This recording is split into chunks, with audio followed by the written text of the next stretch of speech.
Hello, hello, hello. Oh, we're still waiting to go live. My name is LaShawn from Let's Get Social, and we are getting ready to go live to sew McCalls 8037. I am just logging into TikTok. I'm still trying to perfect the whole multi-platform to try to get it all to be systematic. But it'll get there soon. Hi, Demetria. Welcome. And let's see. All right. I think we are good to go. Let me just click in on Instagram. And I think we are, officially good to go. Let me just turn this around a little bit. Oh, nope, not that. This. Here we go. All right. When you got like 50 million cameras, you got to know which one is pointing to where. So anyway, welcome everyone to Let's Get Social. Hi, Raisha. Welcome. Welcome. I'm so happy that you all are here. We did a last minute switch, which those of you that follow me on the other platforms, you know that we were originally going to sew a Nomi dress that was done a couple of weeks ago, but we had decided, and by we, I mean me, had decided that we were going to switch it up and we were going to do McCall's 8037. Carmen made this dress over the weekend to go to a holiday event, and I saw it and I thought that definitely has to be in the holiday lineup. So I made a little bit of an executive decision to say we are sewing that dress. Then to top it all off, it is beginner friendly and it is a quick sew. So I am really excited to be sewing this dress. I got an amazing or nice fabric. So I have this, it's like a burgundy color fabric. This is me, stepping out into my color zone. So, I originally was going to do a black stretch sequin, but I said, you know what? Let me try to stretch out in my out of my comfort zone and do a little bit of color. So that's what I'm doing now. I am doing a little bit of color. So that's what we're doing. The other thing is just to keep in line with, our holiday dress theme. The dresses that I'm picking, you can dress them up or you can dress them down. Really, you have options. I'm trying to pick things that it's really all about the fabric. And so the fabric, you can go as high glam as you want or as, simplistic as you want, again, depending on the fabric that you pick, because not every holiday event that you go to is going to be high glam.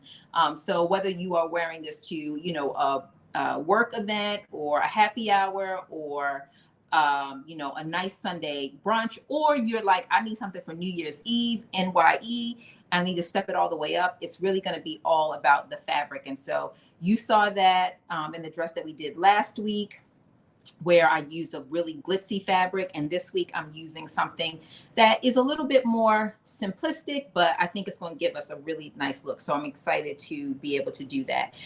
If you are sewing along with me, please drop it in the chat. I'd like to know if anybody is sewing along so that, I can make sure that if you need any, help along the way, that I stop and I give you that help that you need.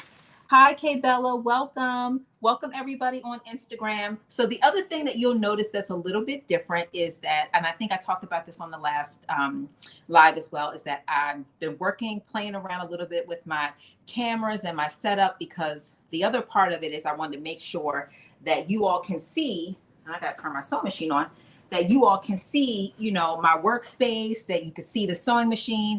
So I did add another couple of cameras so that I'll be able to change the view a little bit. And so for those that are on TikTok, you're not going to be able to see all these views because StreamYard is not yet connected to TikTok. Fingers crossed that hopefully we'll have that capability soon. So I'm still going to hold things up and make sure that you have the view that you need.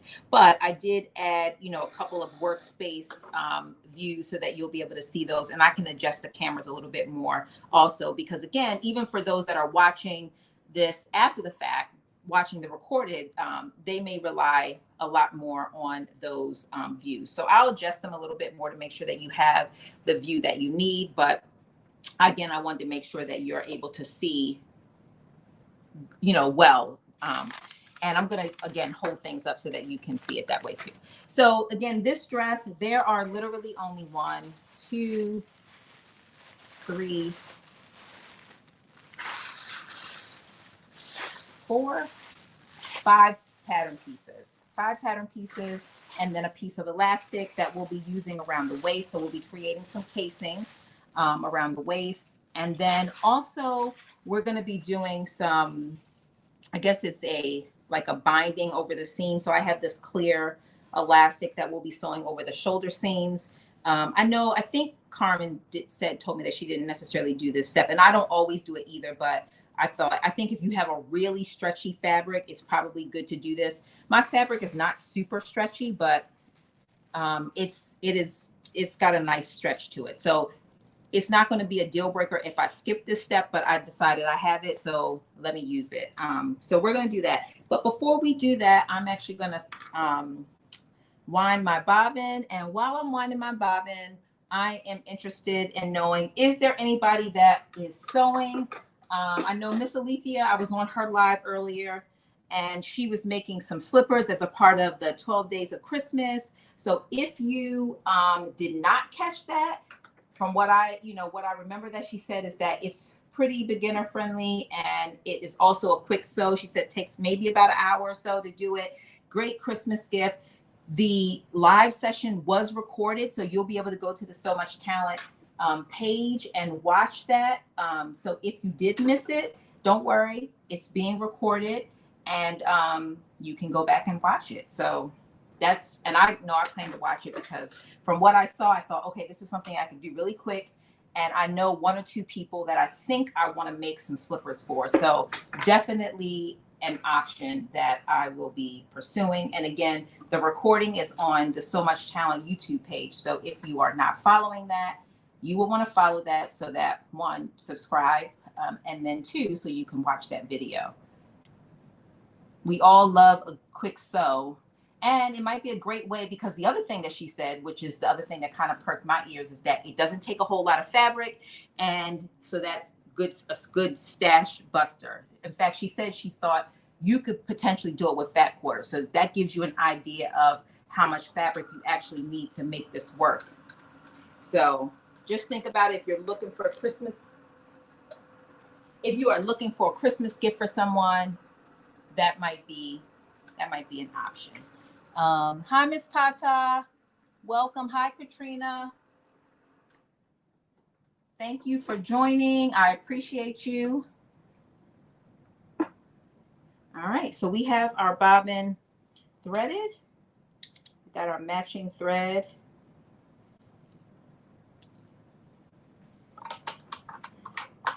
And thread my machine, and we are going to get started. Oh yeah, so what I was saying earlier is anybody sewing along, and if you are sewing along and you're not making this, what are you working on? What is your weekend sew project that you have? I'm very interested in knowing what it is. So drop it in the chat.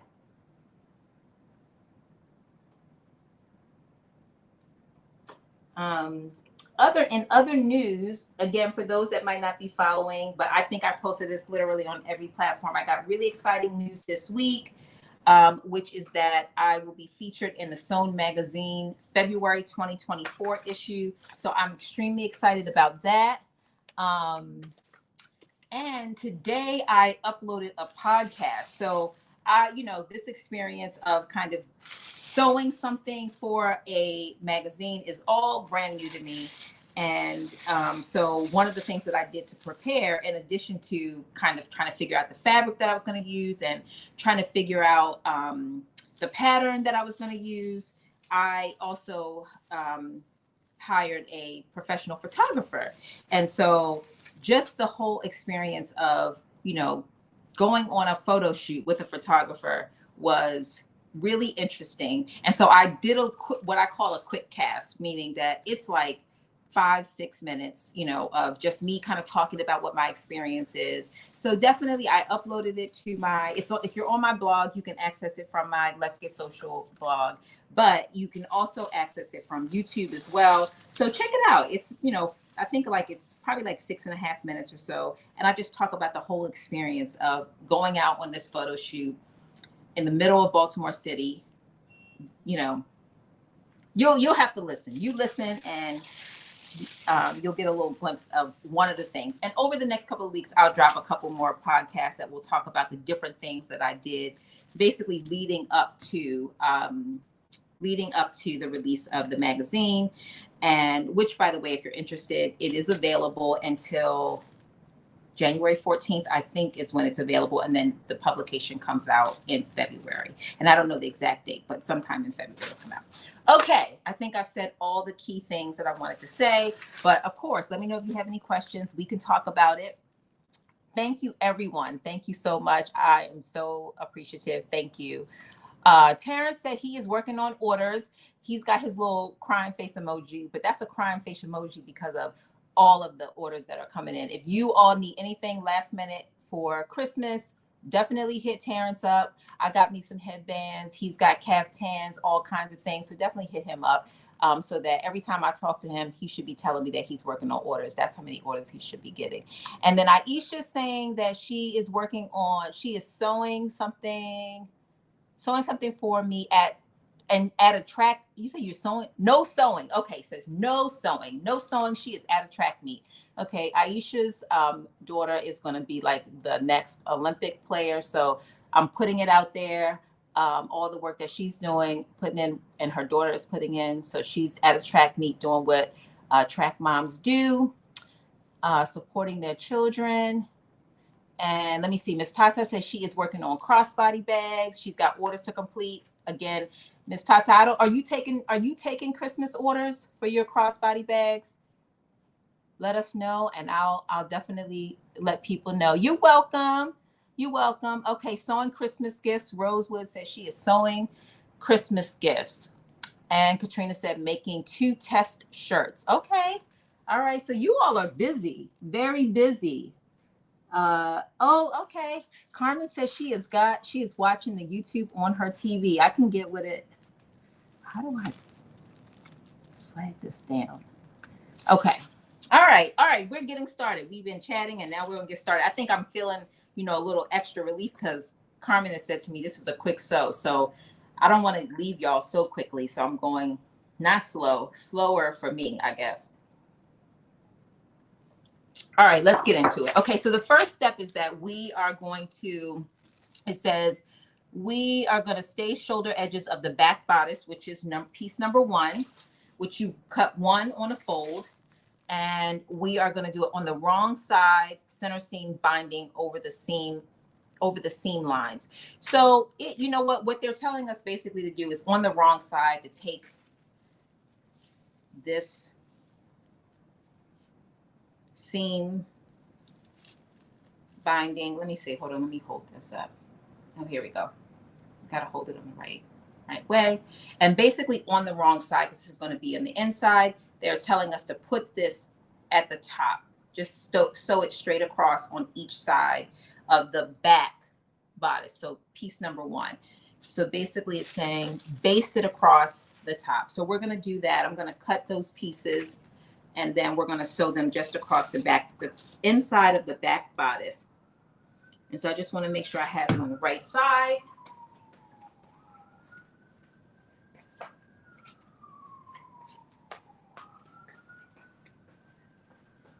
And I'm going to just cut a nice piece, 2 pieces, 1 for each of the shoulders.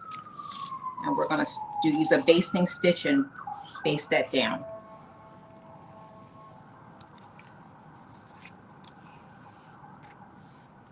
Raisha said, I'm trying to select 2 patterns for 2 events, the end of the month, formal and informal. Okay.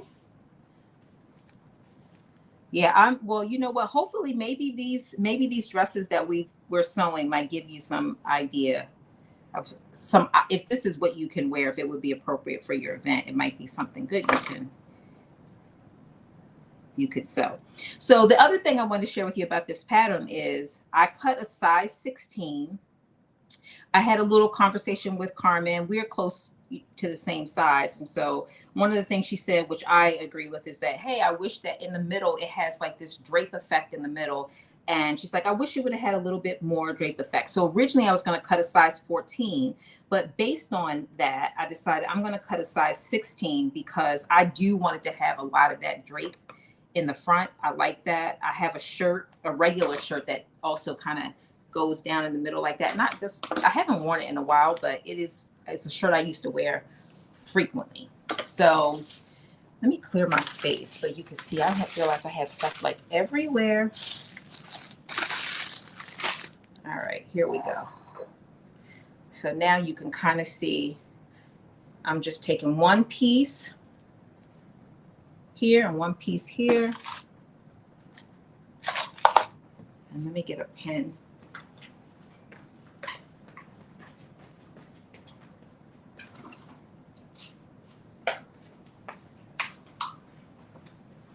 Grab the safety pins instead of the stick pins. So I'm just going to pin this down, put like 2 pins in just to hold it, and then I'll stitch it down.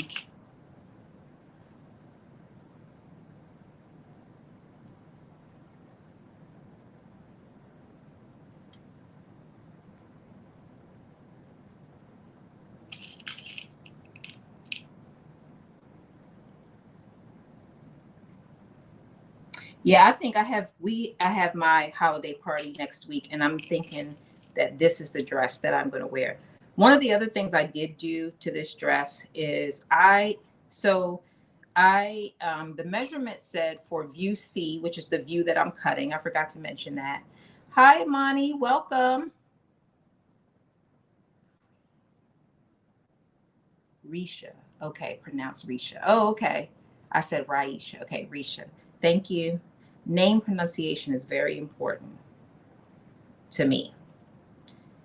Now, my ability to remember is where I give myself grace. But I want to say it right so that when I do remember, I say the name right. So thank you for that. Oh, yeah. So it said that for view C, from the neck, the length from the neck, back of the neck, base of the neck down is 68 inches. Well, from the base of the neck down to the floor, I'm 52 inches. So that was clearly going to be dragging on the floor. So I ended up cutting it at view B. So difference between view C and view B is view C has what I like to call like a little bit of like a train effect to it, not a whole train, but it is, the front is, or high low, I guess is what you might say. The front is a little bit low, and then the back is got like a nice little hanging part.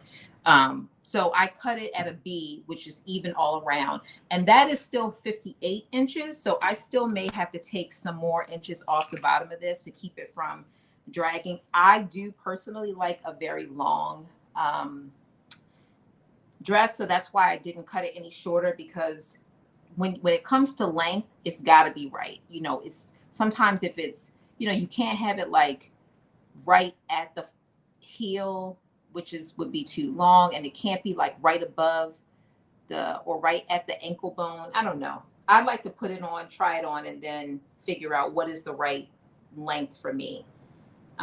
Because I do 99.999. I wear like 4-inch heels. So I need to put it on with some shoes that I would likely wear it with, so I could get a feel for how long I want it to be. So when I'm trying this on at the end, it will likely be long and require me to have to do a little cut to it, and that's okay. All right, we're putting our basting stitch in.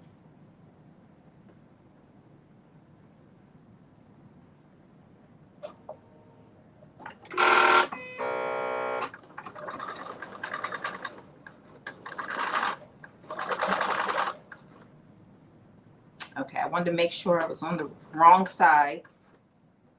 So again, I'm putting this, what are they calling it? I am putting this seam binding over the wrong side of the back bodice. So one piece in, one to go.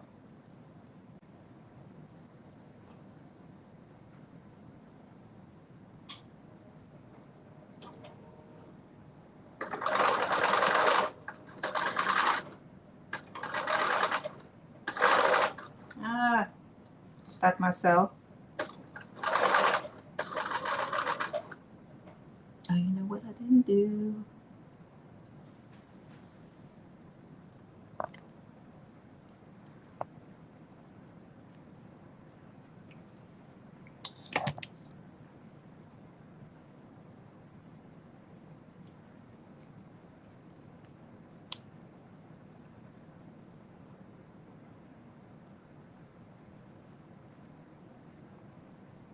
Here we go. So y'all can see me sewing. All right, so this is what it looks like. You'll see it because it's that nice shiny piece. And it's on the inside of the back. So then the next step, it says for us to make a narrow hem at the neck edge of the bodice. So basically around the neck, the back neck, we're going to make a narrow hem. So I'm going to get my iron and basically fold this in. And I probably don't need to, but I am. Because I can do it with my edge.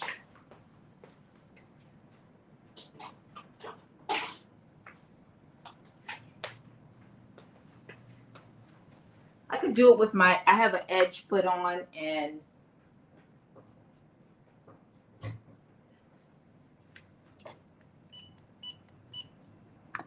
so for those that know, I love this little iron. If you need steam, this is not going to be the thing for you. But if you just need something that is really, you know, where you just need to press it a little bit to get a fold, like what I need for this, it'll be perfect for you. So I'm just going to use my pen and fold and pin it down, and then I'll apply some heat to it, and then I'll put it under I'll do a little edge stitch around it.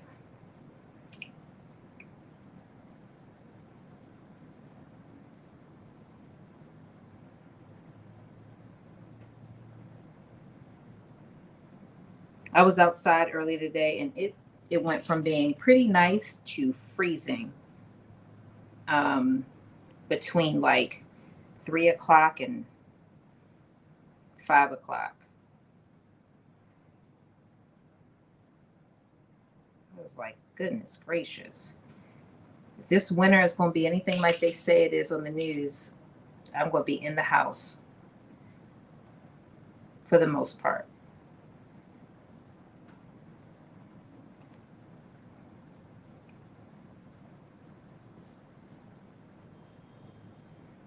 Let me just see.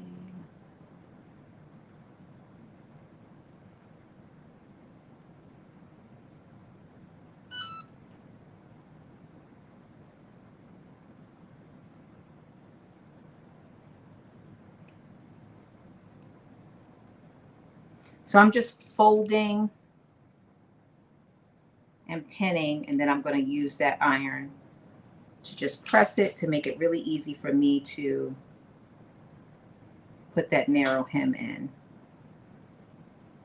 around the neckline. So it doesn't look pretty, but it's enough. I should probably get my little heating. Oops. You also want to make sure that you do not put the iron on your, if you use that plastic seam binding like I'm using, because it will melt it like it just did.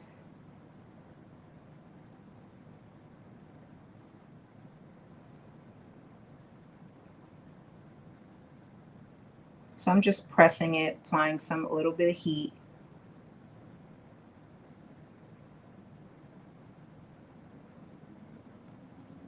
Jesus. All right. So now I'm just going to put this narrow hem in.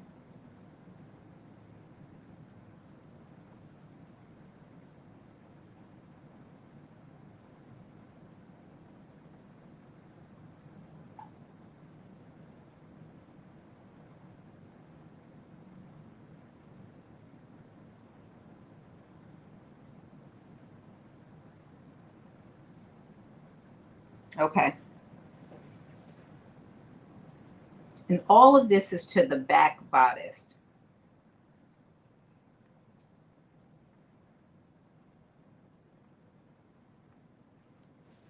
And this is just a regular stitch. So not a basting stitch. It is a regular stitch. So I'm adjusting it back to 2.5.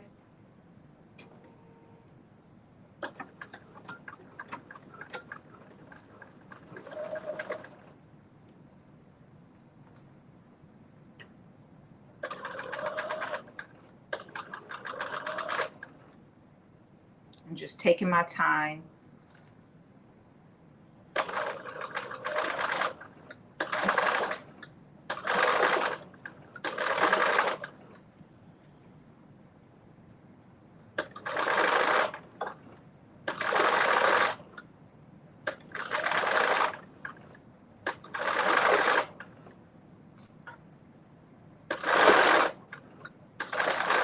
So for those that were on last week, so last week, no, not last week, the week before last, I did that like pumpkin colored or burnt orange, whatever color you might identify it with, dress. And I was waiting to get my shoes in so I could take pictures with the dress, because I tried it on with a couple of different shoes and nothing was the right color, the right brown, the right cream. It was all just off. So I did just get one of the 2 shoes that I ordered. So I'm gonna before we finish, I'm gonna show it to you, show you the shoes. I've worn them because I just love them. So no matter what, these shoes are in my. I will not be returning these. They are mine.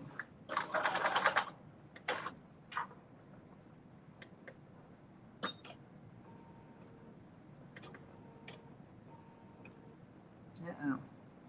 Got my little end got stuck in there.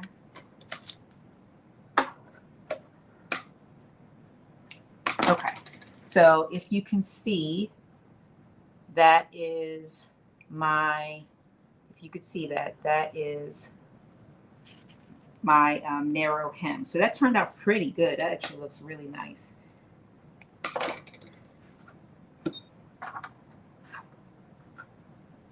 And let me just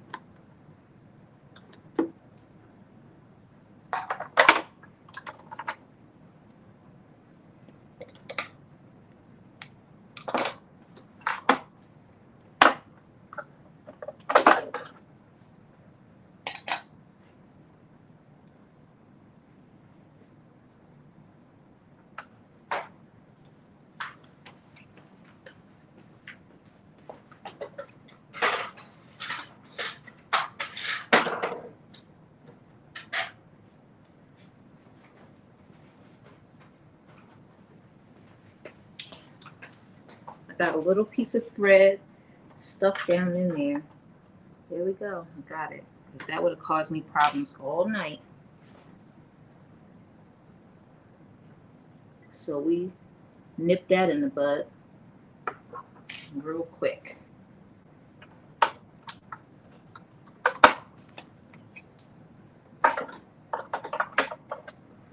That's one thing Julian said. He was like, check your machine. If it ain't acting right, it's probably a piece of thread.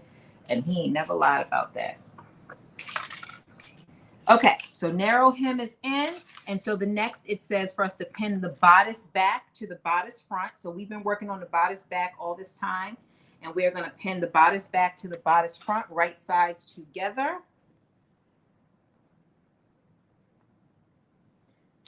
So you're going to see, this is my bodice back, right sides up. And then piece number 2 is my bodice front.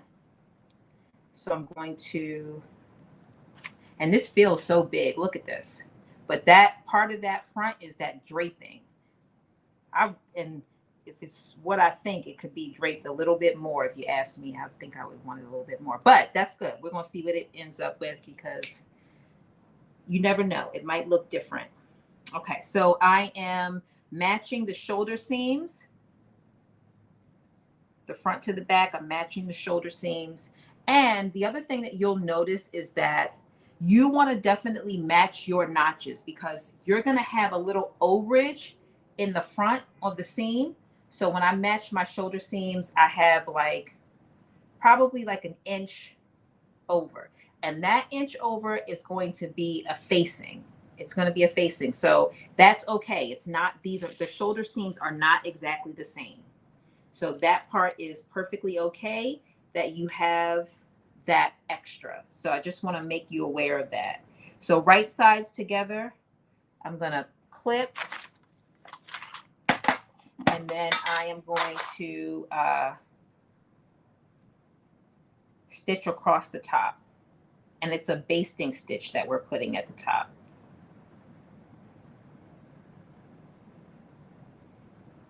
Oh, you said thread and the need for oil. Okay, yes. And Julian, I oiled, look at, there goes Julian right there. I didn't even see you were on. I oiled my machine and changed my needle and all of that. Not with this project, and I know I should do it every project, but I did it right before I did my last project. So the needle and oil is only one project old.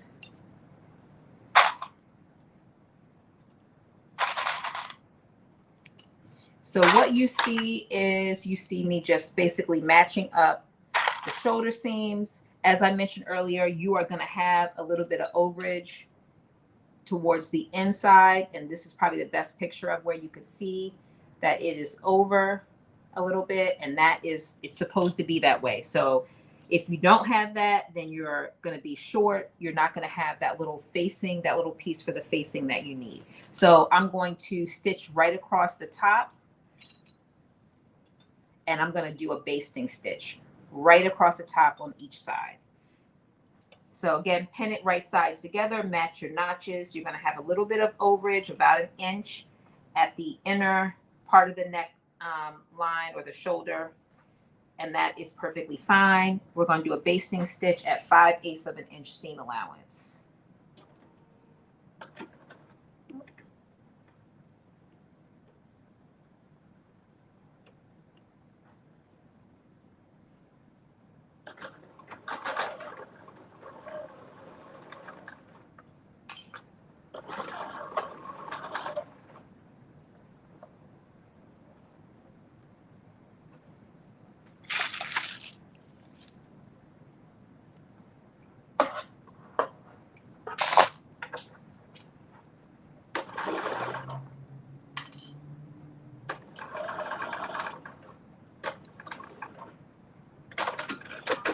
All right, one side down and one side to go.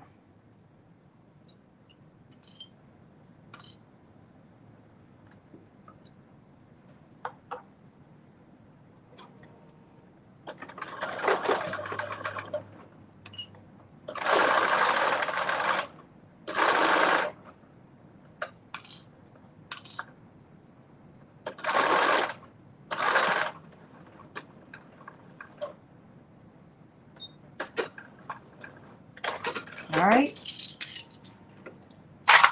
those are done. And now it says to turn the front self-facing to the outside along the fold line. So there are, let me just pull this because I didn't go all the way to the end. There are fold lines in your, on your pattern piece. Just the front. Okay, here we go.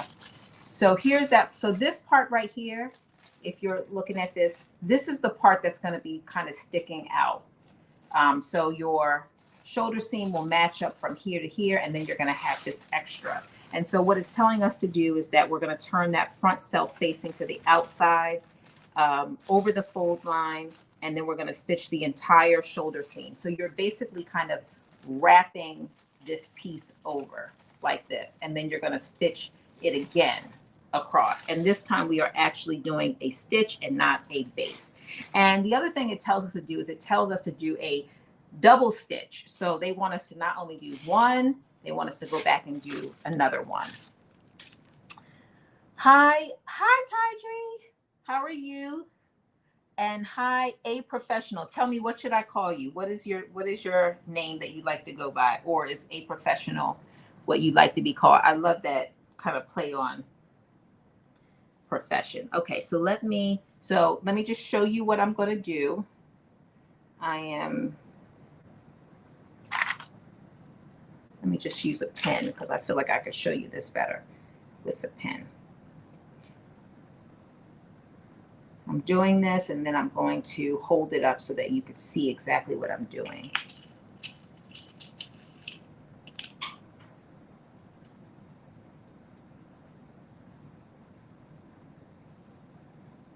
Okay, so remember that facing that I told you about, that little inch that was coming, that was over. Basically what you're doing is you are taking that inch, you're folding it over. So you're folding it from the front over to the back. So if you see here, you'll see I folded it over, and then we're going to do a stitch, and then it says also you should do another stitch. So basically back to back. So you do 1 5/8, and what does it tell us that the double stitch should be at? Double stitch should be at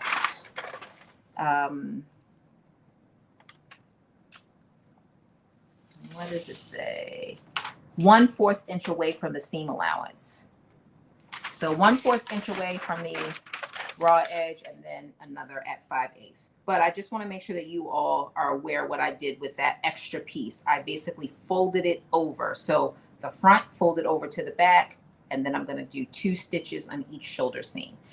Any questions about that, let me know. Thank you all for the likes. I appreciate it. And thank you so much for the gifts as well. Thank you, Coco Drop. Welcome. Welcome, welcome. Thank you all for stopping by. I appreciate you all being here. You could be anywhere on a Friday night, living your best life, and you are here still living your best life. So I appreciate that. All right. Oh, good. We got you on. All right. Making sure that you can see.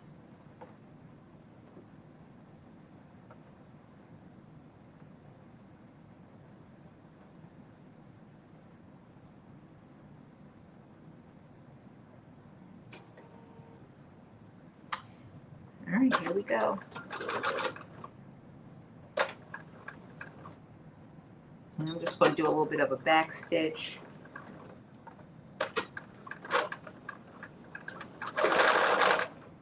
Oh, guess what? The thing I struggle with the most is I struggle with making sure I readjust my stitch length. I'm famous for doing everything in a basting stitch and then having to go back. It's the worst feeling. All right, 1 down and 1 to go. And again, the second one is at 1/4.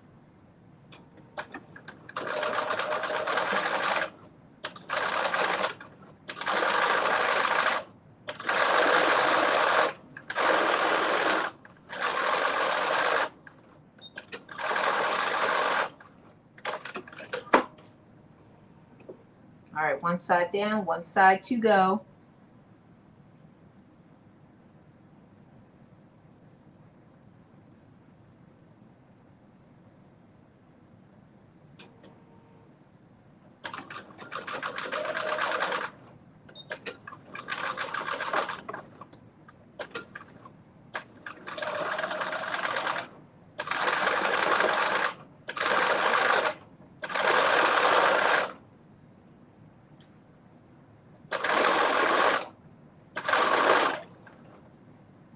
And remember to take your pin out because it will break your needle. All right, 1 more stitch at 1/4. Oh, I think I have to clean my thing out. Here's some extra noise.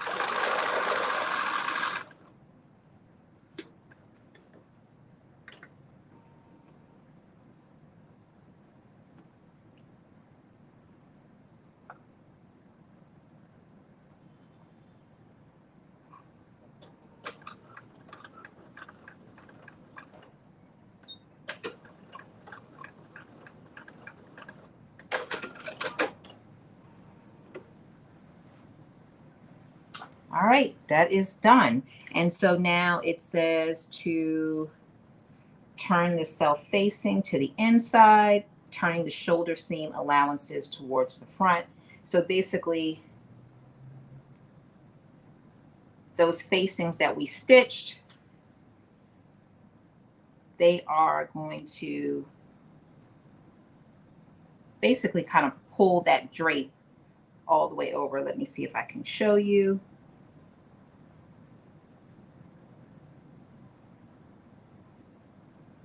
Let me fold it so you could see. But this is the wrong side, but you get the, hold on, you might get the feeling if I can drape it right. But the whole purpose is so that it kind of turns it. But this is how it looks on the seam, I mean on the shoulder, based on you turning it over. So let me just show you that piece. And it probably looks better on this side because I have a little bit more room on this side so that you could see how I flipped it. So this is the way it was sewn originally. You could see how I flipped it over. And then once you flip it, it looks like this.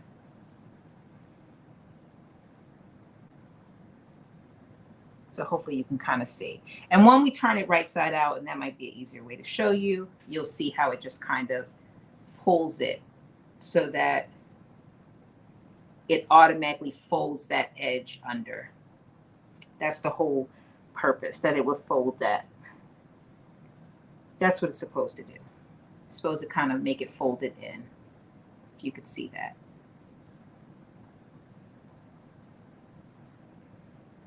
So this is the right side. So you'll see how that's what it's supposed to do. And with a good pressing, it'll probably do really well once I press it. Okay, so now it's saying stitch the front to the back at the side. So you're again going to do wrong sides out. So we're going to turn it right back how it was originally. And then we're going to pin these sides, the sides of the bodice matching our notches. And we are going to do, it tells us here to also do a double stitch. So 1/4 at the 1/4 from the raw edge, and then 5/8 of an inch is the other side. I mean, is the second stitch. So I'm just going to clip these, making sure my notches match up. And then we're going right back to the sewing machine to do those stitches. Thank you, Amani. You know what? So I really, next to black, these are like hunter green and burnt orange and mustard are like my next favorite kind of colorways. And this falls right into that. This wine color. It's probably not exactly wine. I gotta look and see exactly what it is, but it's in that family. And I just feel like it's gonna look so good. You say you love the pattern. Yes, the pattern is definitely, if you saw Carmen did it this weekend, and if you, I think I have it. Oh yeah, I did. I put her on the cover of my YouTube thing. So my thumbnail. So you see, once I saw that picture, she sent me a picture. I was like, oh yes, we have got to do that dress. Like every person deserves to have a dress like that. So, okay, so here we are. We've pinned both the sides, and now we are going, guess what? Back to the sewing machine to do a double stitch. Again, the first stitch is 1/4 from the edge, and the second stitch is 5/8 of an inch seam allowance. So here we go.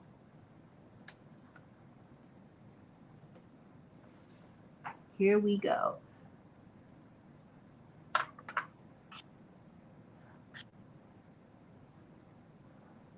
Hey, Shannon. Shannon, when are you going to start sewing? I'm waiting for you to come and do a live sew along with me.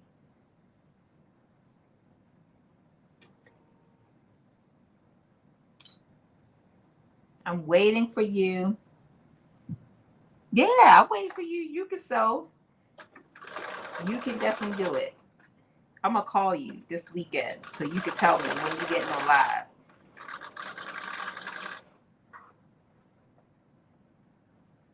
Okay.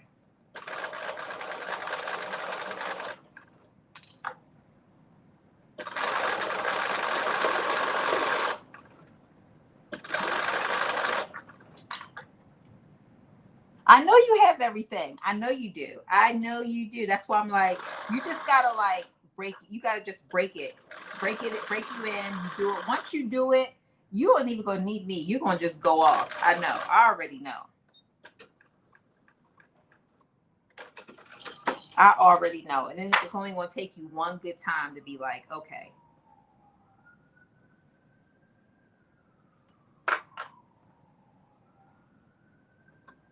That's all you need.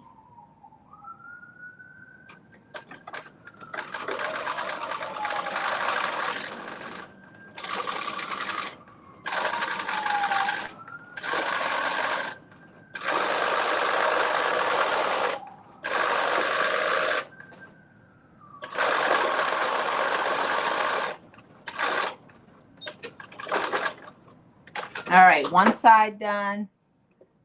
One side and a million. I know. I already know. Look, I know. So let me know. I'm going to keep asking you until you're like, okay, I'm going to do it.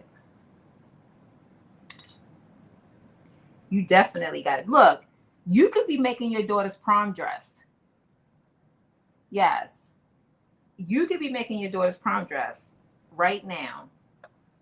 Had you started when I started, you probably could still make your daughter's prom dress. I know. I'm like, you could have definitely be making it, but maybe you'll make it for her senior prom. So that's your motivation right there. But now you're gonna go out and spend hundreds and maybe even $1,000. Who knows? I don't even know what stuff costs anymore because yeah, stuff, I'm just blown away by the prices of some things.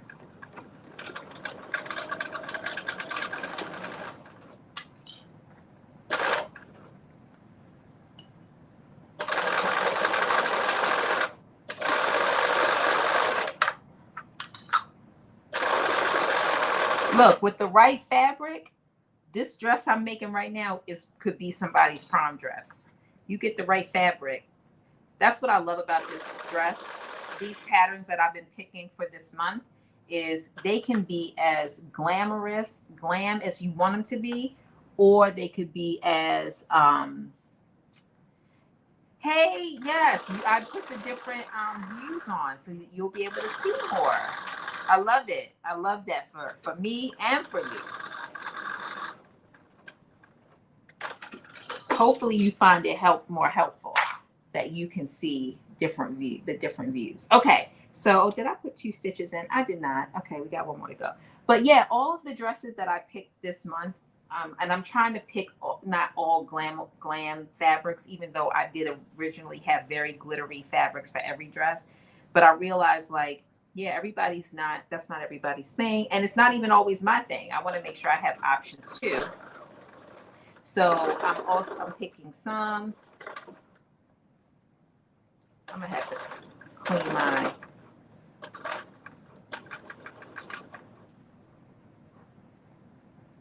Okay, that's fine. I wanted to make sure that people could see, like, okay, you could really make a dress look really different based on the fabric that you pick.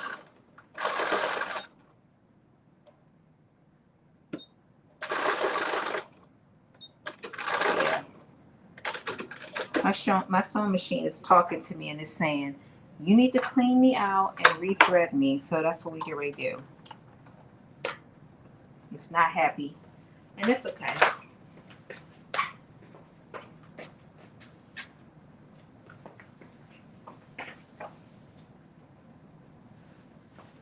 That is okay. All right, so we put the 2 double stitches on the sides, and we are now pretty much done with the bodice. We're going to be moving on to the skirt. But before we move on to the skirt, I'm going to clean this thing out again. Just wipe it out. Oh, yep, there's some little pieces in here. I guess from the last thing I sewed. And my sewing machine said, get somebody else to do it or else.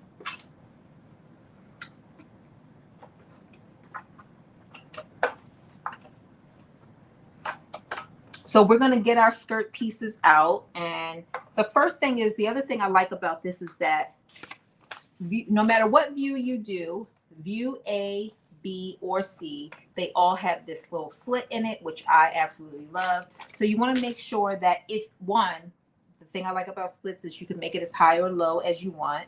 And so you want to make sure that you have marked, there's a dot that you should mark that tells you where your slit is designated to go, but of course you can adjust it as you think you need to.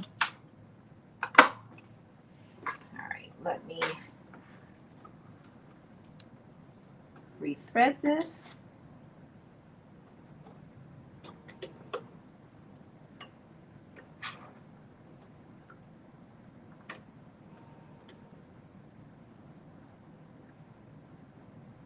Oops.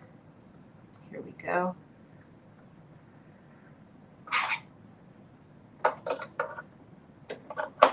All right, let's see if that makes the machine happy.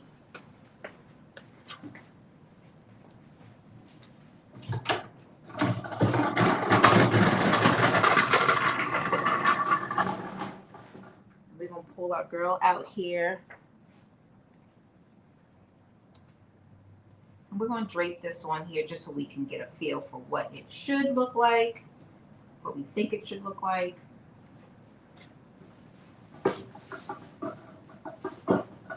Now this is a size 12 dress form, so and I cut a size 16.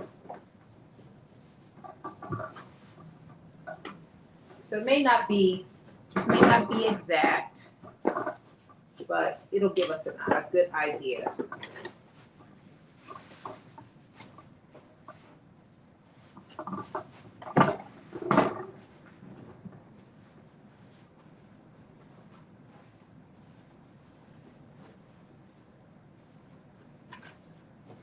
So this is what the front is going to look like.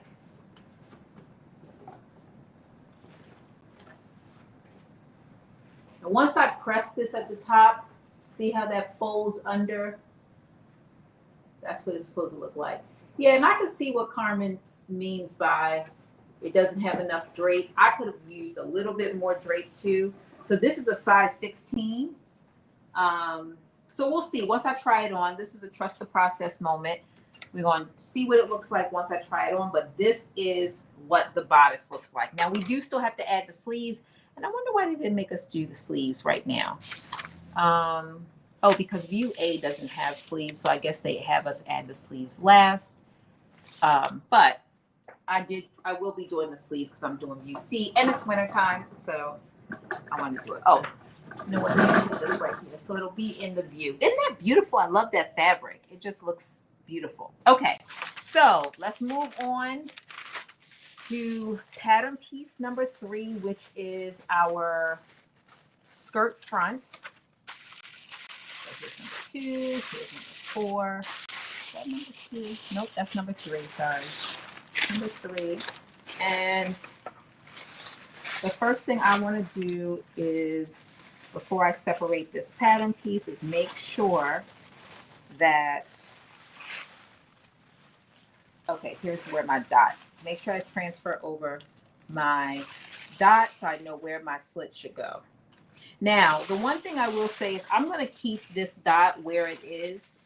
So if I was wearing this, if I plan to wear this dress on my personal time and not to anything work related, then I would definitely put the split up a little bit higher. But because I want to wear this, I think potentially to a work holiday party, I'm going to keep the slit where it is. And because I am shorter, I know that the slit will come down longer on me. The other thing is that I could always make an adjustment and put it up higher if I need to. So I am just transferring my little dot.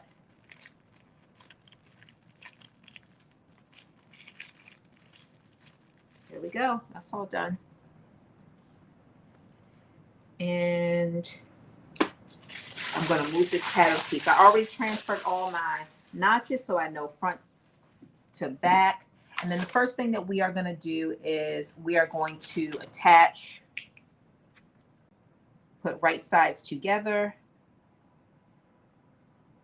And I always have to make sure I have right sides together, which I think in this case I do.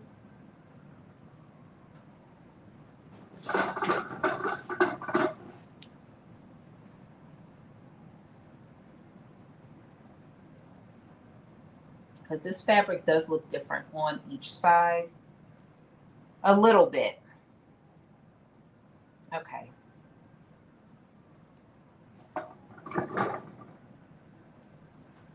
So I needed to turn it over.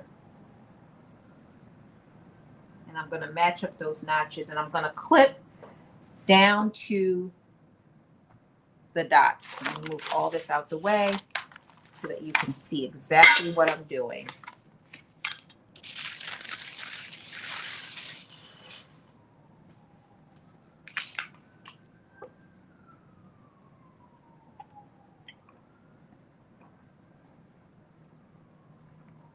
Yeah, Shishi, I love cow necks too.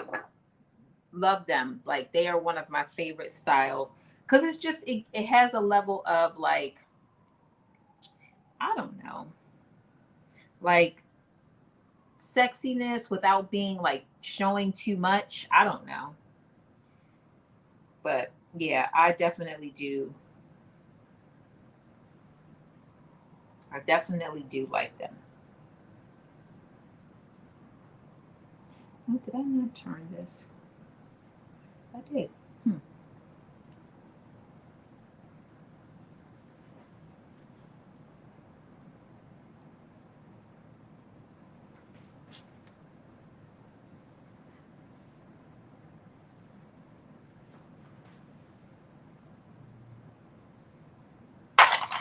All right. What you see me doing now is just pinning or clipping rather. Let me just make sure. Yep, that's the 2. Where's my 3?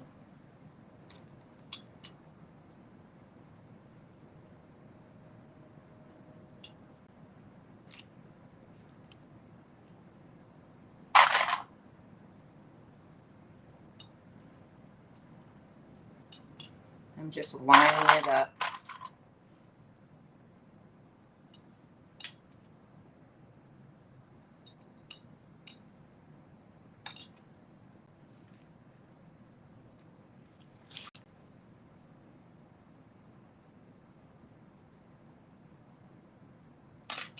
I don't know why this feels off a little bit, and I'm not really sure why.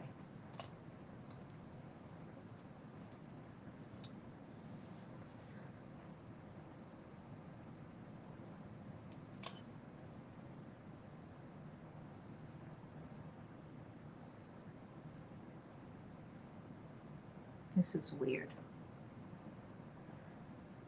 I don't know. I cut these on the same thing, but it's not lining up for some reason, and I'm not really sure why. It is not. So let me just double check. Those are my 2 notches. That matches. That matches.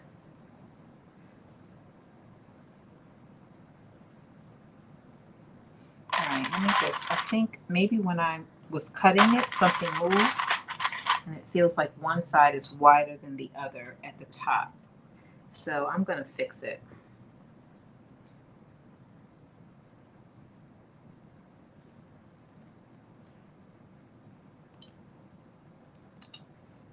I'm going to fix it because why not? Why would I not fix it? So what you see me doing now is really just lining this back up. And let me just make sure. Okay, yep.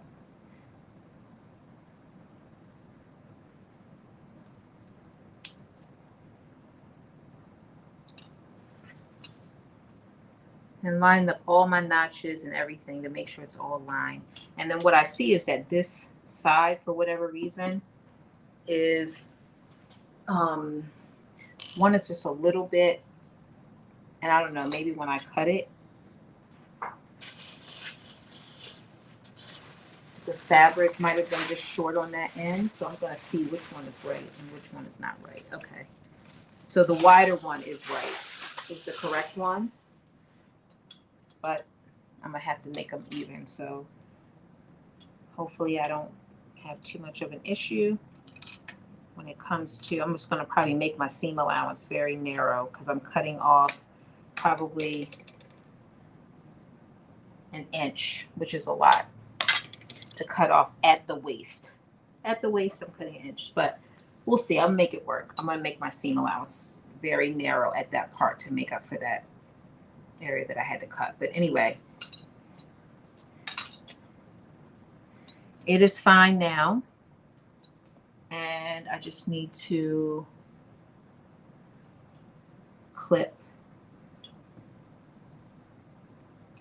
from here all the way to the dot. And then I am going to do a double stitch. I wonder why they have us doing all these, maybe because of the fabric. So the fabrics for this pattern are moderate stretch knits and jersey interlock velvet knit, novelty knit. So the other thing I learned too, oh, let me tell you what I learned. So you all probably know this, but I learned how to know whether your fabric, so let's say you want to use a fabric that isn't necessarily a fabric that is recommended, but you believe that the fabric is going to be a good one for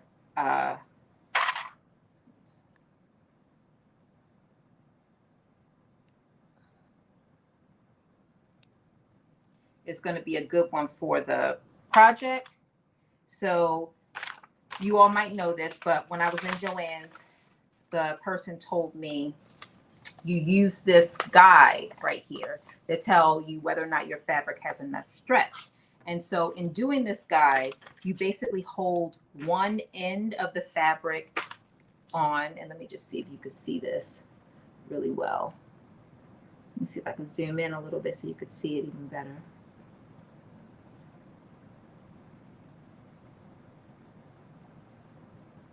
Okay, so you hold one end of the fabric onto the edge.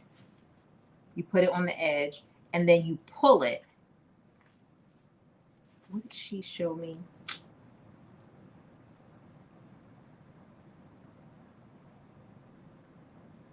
Oh, you know what she did? She folded it in half. That's what she did. She folded the fabric. Now I don't even remember what she did. Lord, I can't show you because I don't remember. What did she do? Oh yeah, you know what she did? She folded the fabric and then she put the fold on the line. So there's like a line. And then you have to take it from that fold and you have to make sure it stretches all the way to the other line. And if it does that, then you have enough fabric then you have enough stretch in order to be able to use that fabric. So like this bit is able to do it. So she showed me how to do it. And I was like, okay, that was something I didn't know, but that's what, and I've always seen these on the back of the patterns and I've never used it, but she said yes. And she said sometimes when you have like knit, like a blend, you want to do this check because it may not give you enough stretch depending on what it's blended with. Hi, Donnie, welcome. So anyway, I have pinned down the side all the way to the dot where the split will go. And so this will probably come right here. And so if you have any idea where the split is going to go, it's probably going to be like right here on me, which is good because all my thigh will be covered.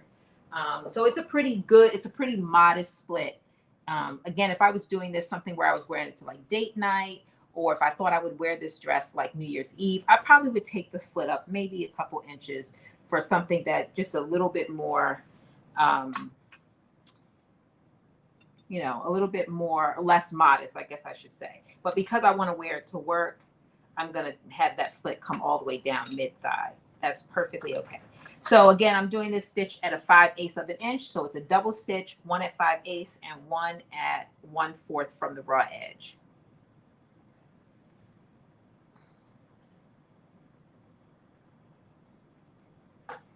Here we go.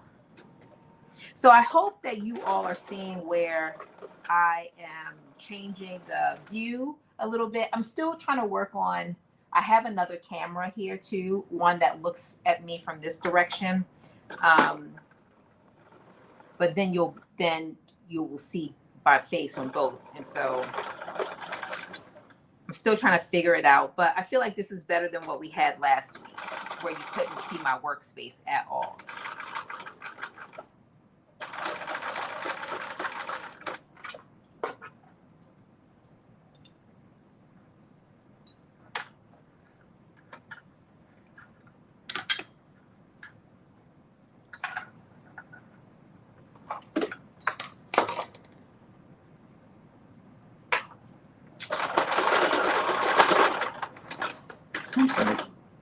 You know what? I need to figure this out because something is definitely caught in here, and I got to figure out what it is.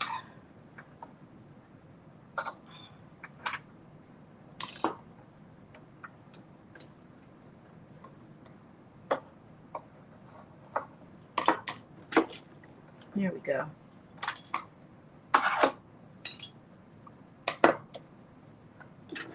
All right, it happens from time to time, but I'm not really sure why it keeps getting stuck, but it's not happy with me.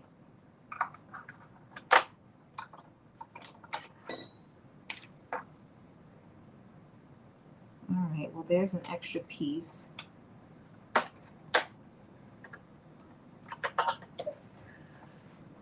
Oh, here we go. Look at that. I don't know if you could see that, but that's a lot of thread that was stuck in there. So hopefully that was it. And we'll be able to finish this without any problems. Good. Yeah, that was a lot. Okay, here we go.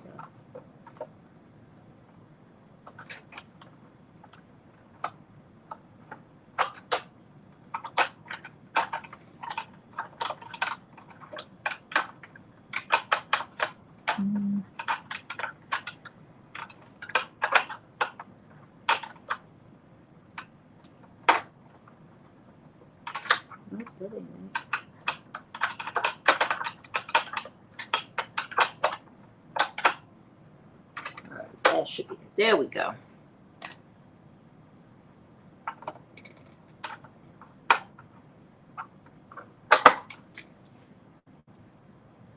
All right, third time is the charm. Let's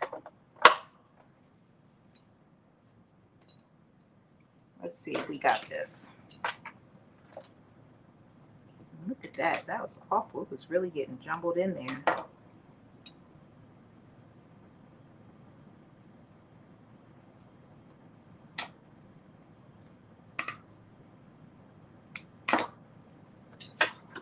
All right, here we go.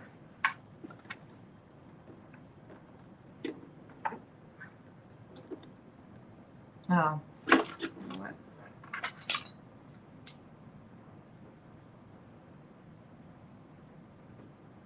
Got to rethread my needle.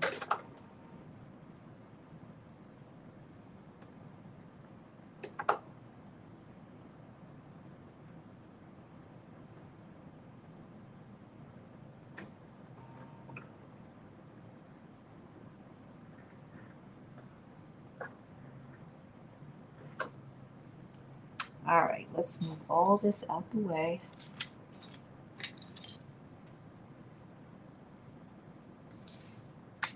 let's get back to this. Here we go. I think we are good to go.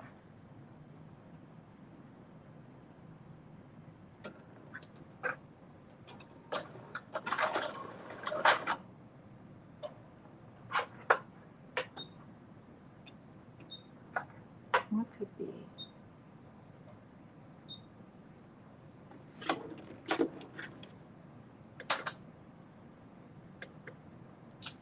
All right, come on.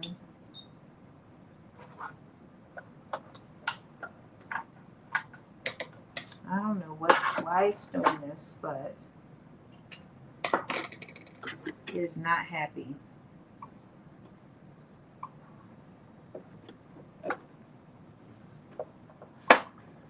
All right, let's see.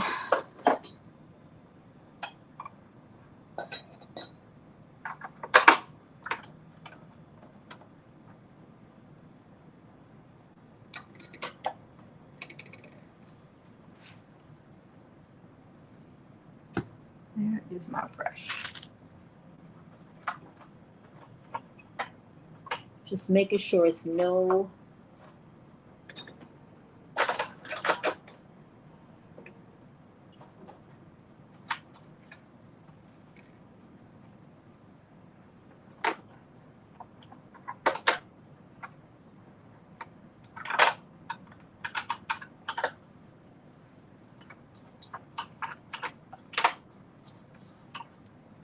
All right, let's try again.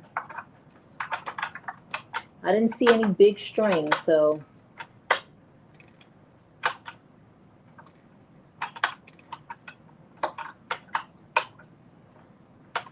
hopefully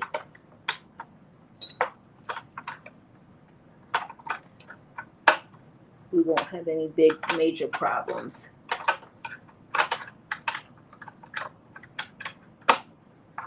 All right, there we go. There we go. All right, let's see.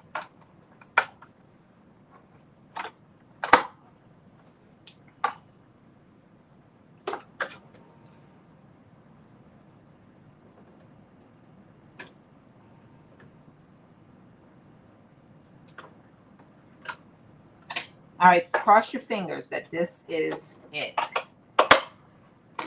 Cross your fingers. Hopefully.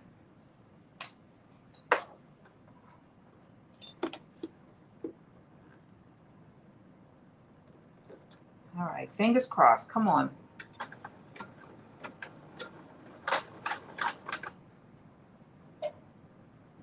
What is happening? Why is it doing this?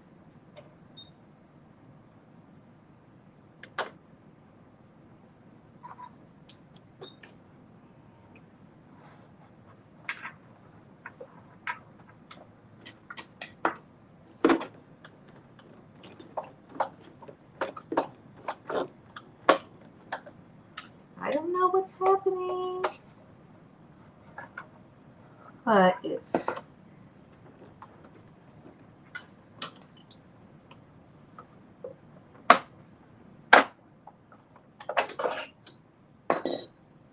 I don't know why this is getting stuck, but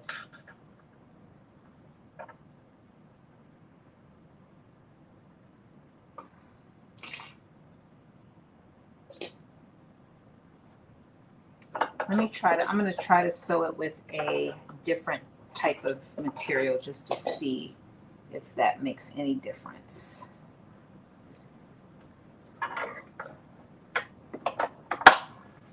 Get a piece of scrap fabric.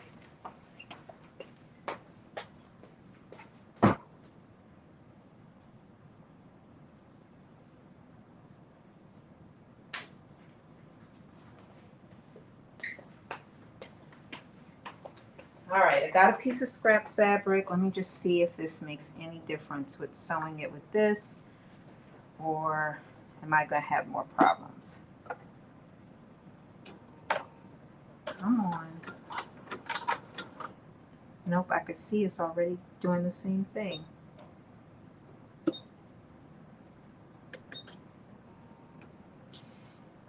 Okay.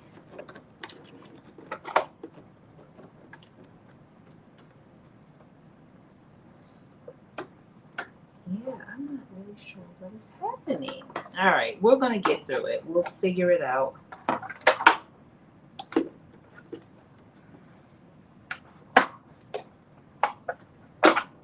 Let's try this again.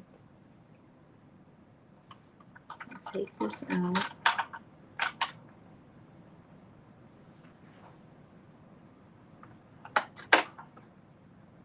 And look, here is, so there's some thread right there. And there's some more thread.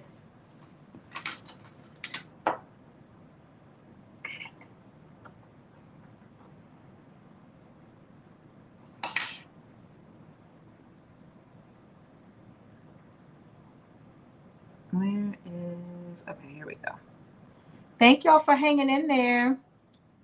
I appreciate it. While we troubleshoot this. And I'm just going to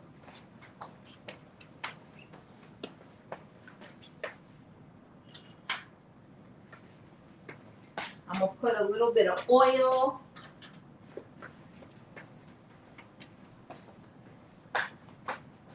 and see if that helps.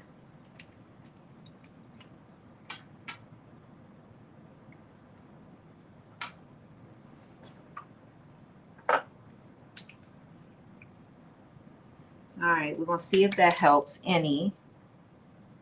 And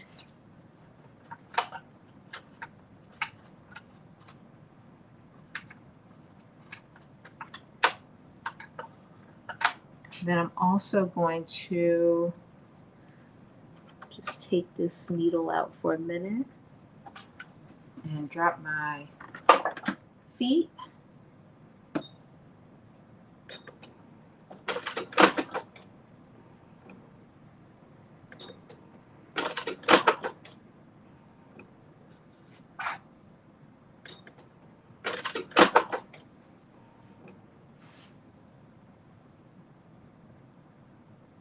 I don't see anything, so hopefully we got it all out. Let me try one more time. See, I'm still hearing something in there. I just don't see anything.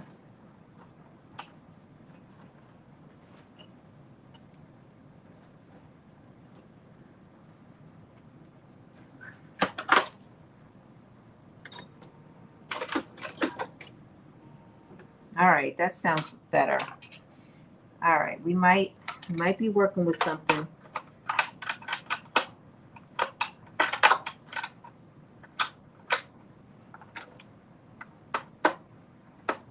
Nope, that ain't it.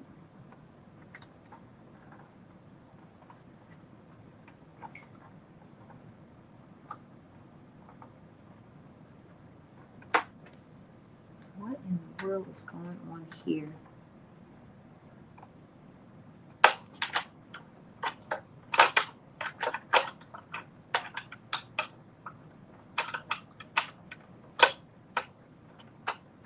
Okay, there we go, that went.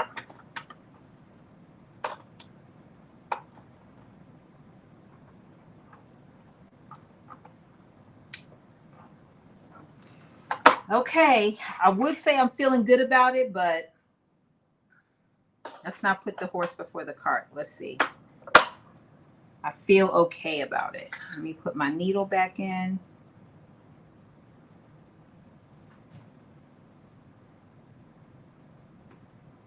I feel all of your positive energy, hoping that this is the, I've oiled it, I've cleaned it. Let's hope. Let us hope. Okay, let's thread it. I feel like this machine is not letting us be great today. Okay. All right, let's use our stretchy test fabric. I'm folding it in half.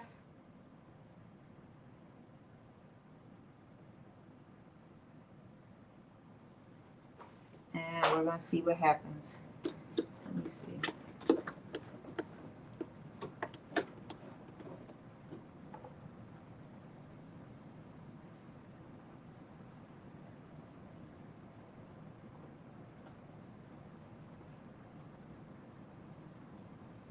All right, fingers crossed. Let's see what we're working with.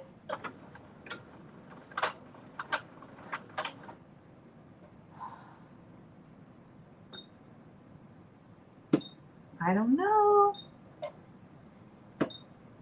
Let me see. Is Julian out there? Julian, I need you.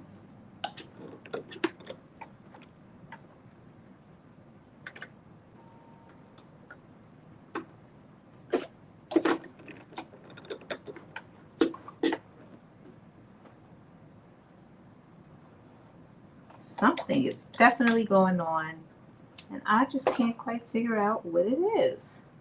I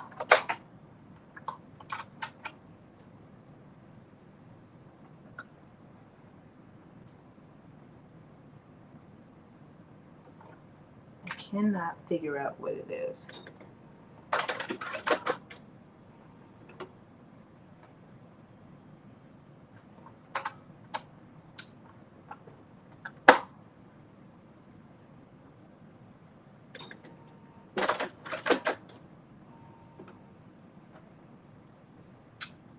Okay, I'm gonna keep trying to fix this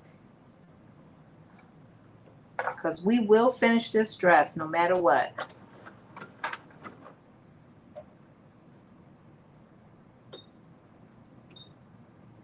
You know what? I'm gonna try to shut it down and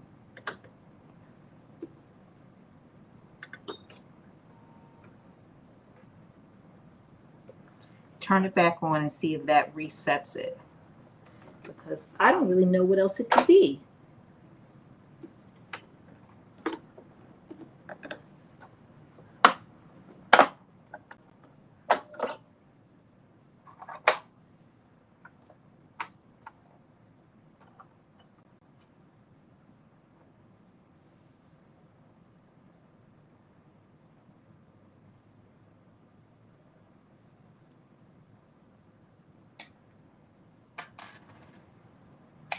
Try to rethread this, and we're gonna get it, y'all. We are going to get it. Okay, that's right, and that is right.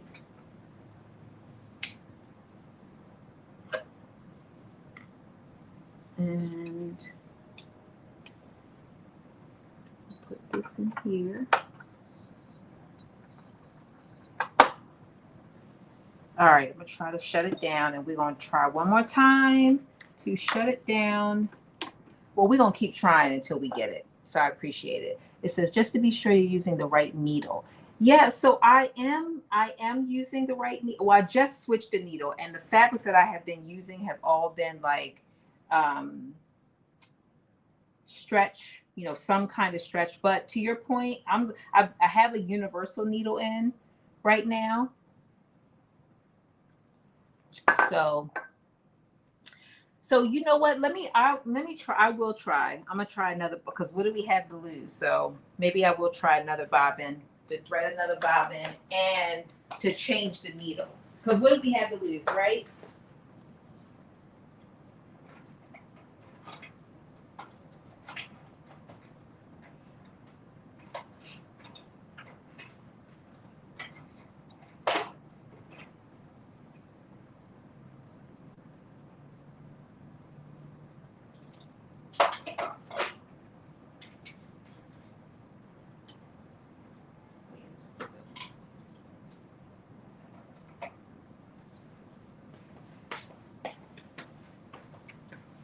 All right, let's see.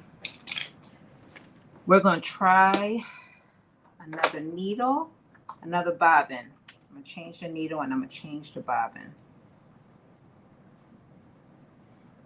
Ooh. Yeah, I'm going to try that too, to your point. So I'm going to rethread. We're going to do everything from scratch. Thank y'all. Y'all are awesome. Thank you so much. I appreciate each and every one of you.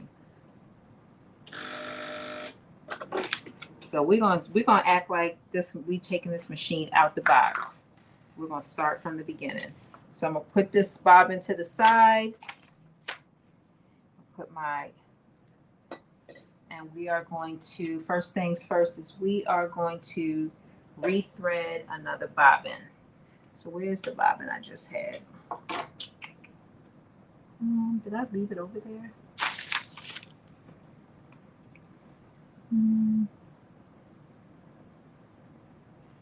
Well, let me see. I don't know what I did with it.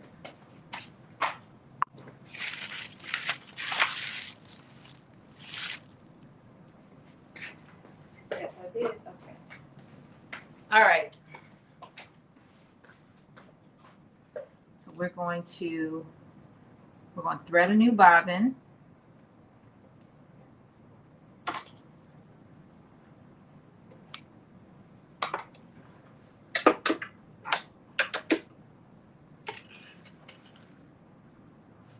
And see if that makes any difference.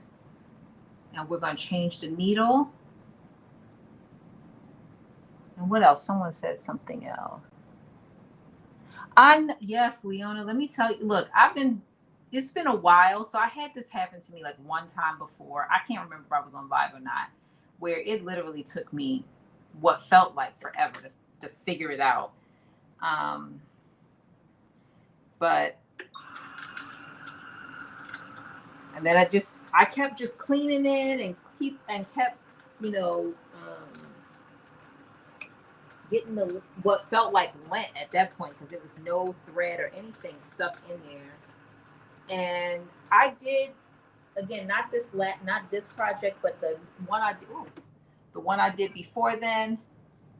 I did, I cleaned everything out and oiled it, but I'm gonna be honest with you, I hadn't done it for a while.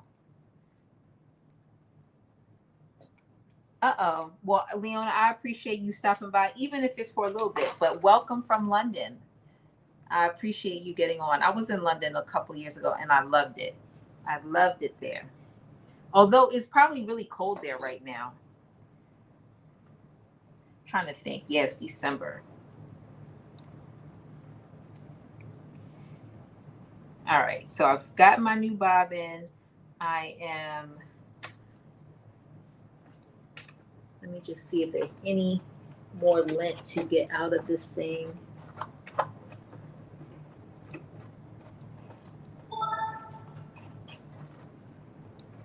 Okay.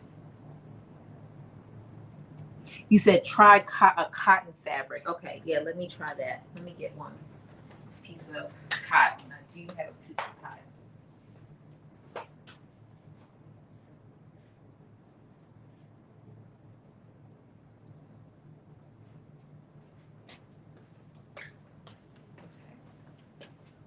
So here's a piece of cotton that we're going to try to see if we can see if that makes any difference. All right, so we changed the bobbin. I rethreaded it. I'm getting ready to change the needle. If I can find my little screwdriver. Here it is. Okay, so I'm going to change this needle. Just throw that down there. So I have a Microtech needle, 9014.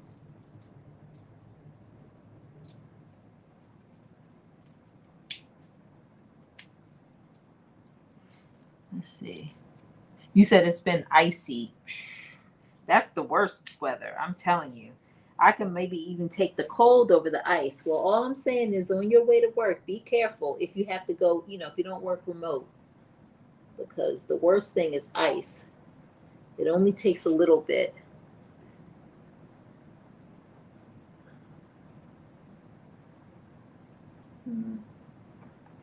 Come on. Okay, there we go. So I got the needle in. So we changed the needle, we changed the bobbin. We're going to rethread.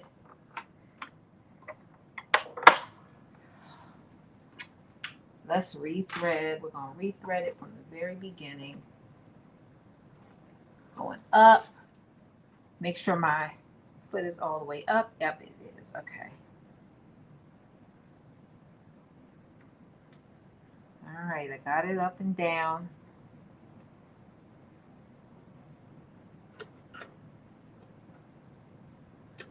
And now I'm gonna thread this needle.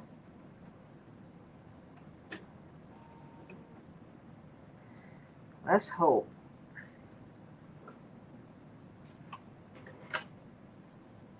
We started the machine over. Thank you, Sparker. Thank you. Okay. Oh, we got to put the bobbin in the machine. So for those that are hopping on, we are trying to make and will be making McCalls 8037, but we've run into a couple of technical challenges with the sewing machine. So I have a piece of cotton scrap fabric, and we are going to see if we can sew a straight line on this. Cross your fingers, please. Every finger you have, cross it, that we can move on to the next step. We are anxiously waiting. Please, let's work.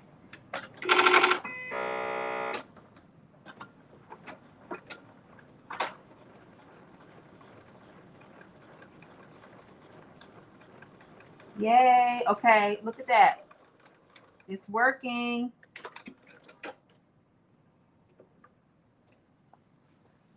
I don't know if you can see that, but it is literally a straight line that we have sewn without hearing any kind of crazy noise. So, all right, that's what we're going to do. So the solution, change the bobbin, change the needle, test run with and rethread the sewing machine from scratch, turn it off, turn it back on. Whatever one of those things or the combination of all of them worked. So now let's see if we can move on. So we are at the step where we are stitching the two front pieces together down to this dot, which is our slit. So let's see if we can finish that. Let's see. Thank y'all for hanging in there. I appreciate every single one of you and all of the suggestions. Awesome. All right, so far so good. Oh, and it sounds so much better.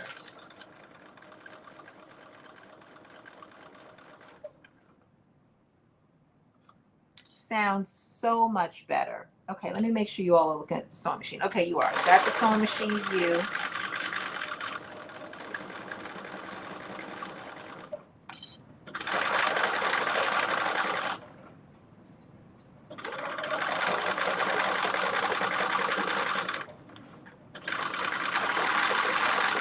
There we go. Yay. Okay, so we made it.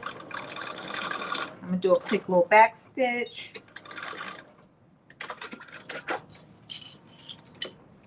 There we go. That is the first one. So it also calls for a double stitch, 1 1/4. So I'm going to do that.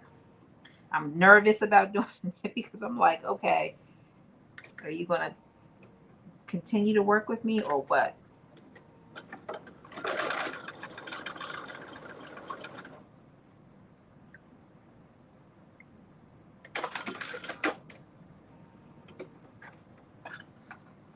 I did not give it enough. It's still working. I just didn't put it far enough back. Okay, here we go.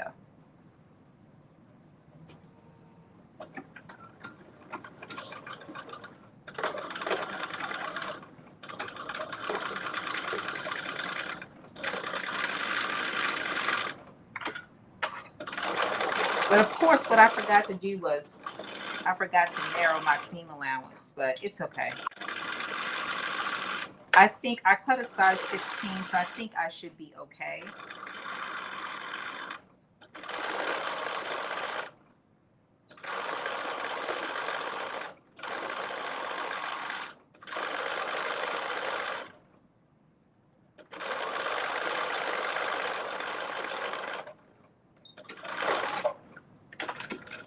Okay, so we are done with that step 7, which is basically stitching down the front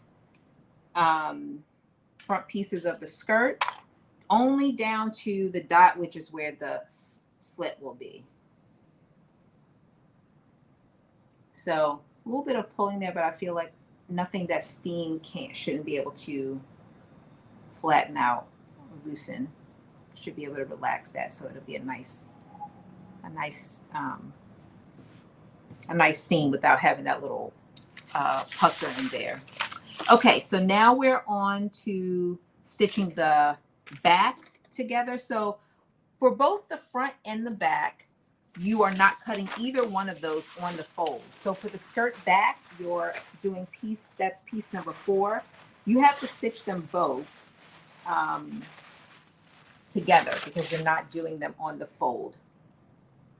So like we did with piece 1, we will also do the same thing with piece 2.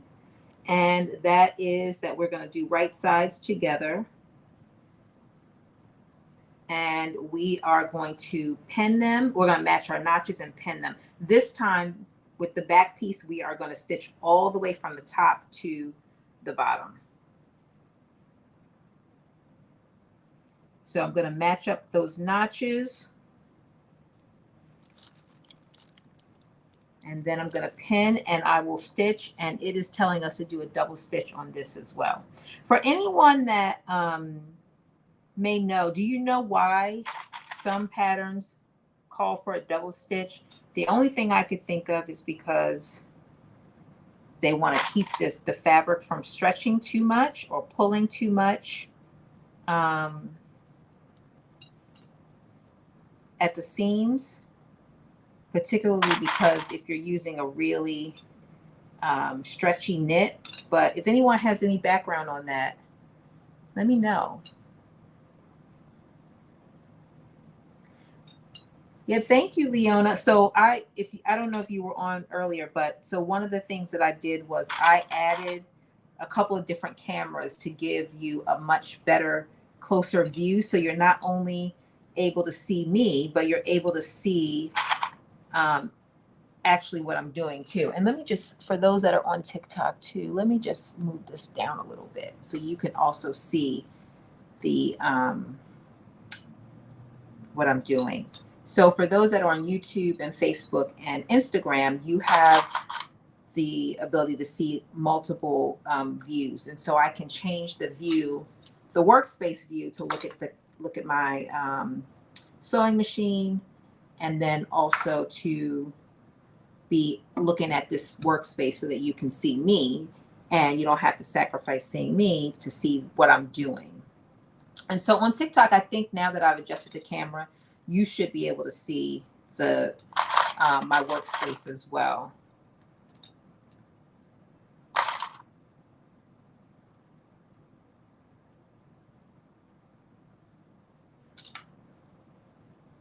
All right, there we go. We have it just about pinned. I'm so excited to try this on.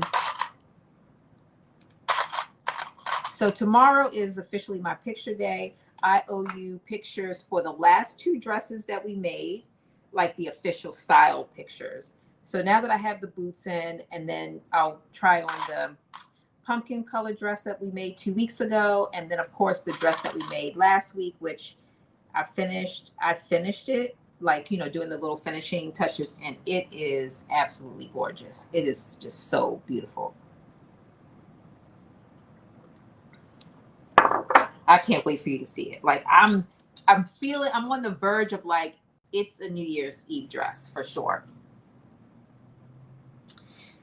It's definitely a New Year's Eve dress. Okay. All right, here we go. So we are all clipped together. This is the back seam. So we're sewing both of the 2 back pieces together at that center seam in the back. And now we are going to the sewing machine so that we can stitch these together. And we're going to do, again, that double stitch. And then again, if anybody knows like the history behind or the purpose behind a double stitch, I mean, in my mind, I feel like maybe from a common sense standpoint, but I'm just guessing. All right, here we go. So 1 at 5/8 and 1 at 1/4 from the raw edge is what we're going to be doing. The only thing I would say about a double stitch is that, boy, if you make a mistake, you got two rows of stitches to take out, and that right there is intimidating, anxiety producing for sure. All right. It's so funny because sometimes I look at the speed of the sewing machine and I think, oh, it's not turned all the way up, and I want to make it go faster. And I realize like it's all the way, like it's going at the fastest that it can go.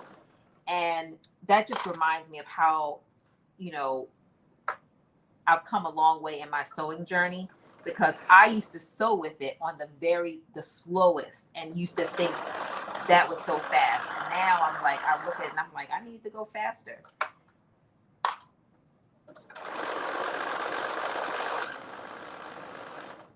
Especially when I'm doing like straight lines. I just want to be able to like,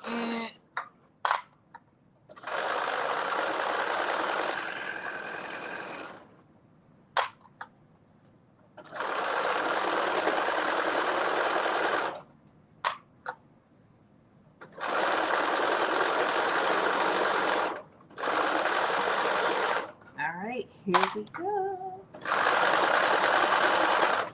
Yeah, I feel like I'm probably going to have to end up taking probably about 3 or 4 inches off of this.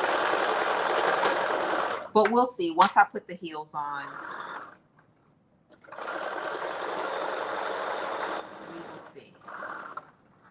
I feel like this dress definitely warrants some gold accessories. Like gold is just going to pop so much on this. I could just tell it's a great complementary color for this.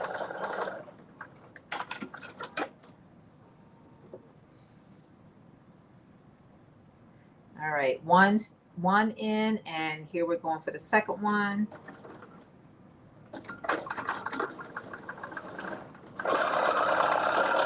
I should be able to sew this one quicker because I don't have to take the clips out. I'm just going down the straight line.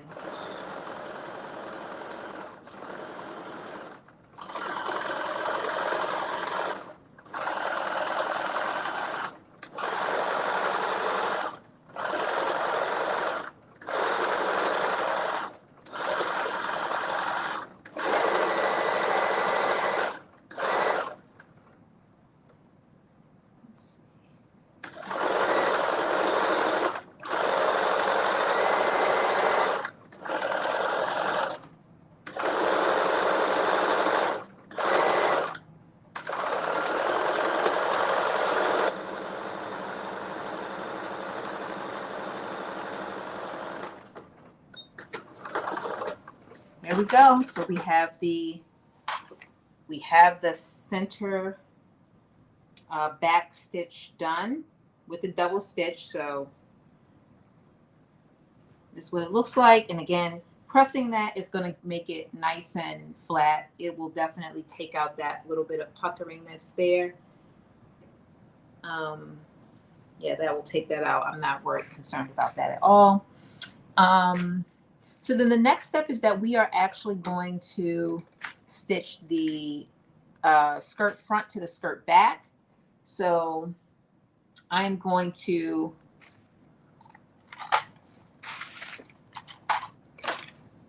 lay this out. What you see me is right side up. Use my mug and hold it. I have for those that want to know what's in my cup, it is apple cider. Okay. Apple cider is in there. It's that time of the year. We can have a little bit of apple cider. So that's what you see in my cup. I usually warm it, but I'm drinking it cold. Okay, so right sides together, and I am clipping both sides. And then the skirt will be done. So one of the things that's important at this step is that, well, not at this step, but the next step, which is when we attach the, actually, they don't have us do it that way. They have us do this a little bit different. So we're going to be doing a casing in the skirt before we, it looks like before we are attaching it.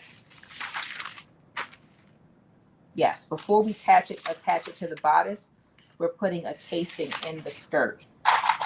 So we just need to make sure that, let me see, Nope, we're not. We are attaching it. So we need to make sure that we have enough seam allowance when we attach the bodice to the skirt so that we can create that casing, because we do it with the seam allowance that is left over from attaching the bodice to the skirt. This pattern did come with like a guide for you to measure your how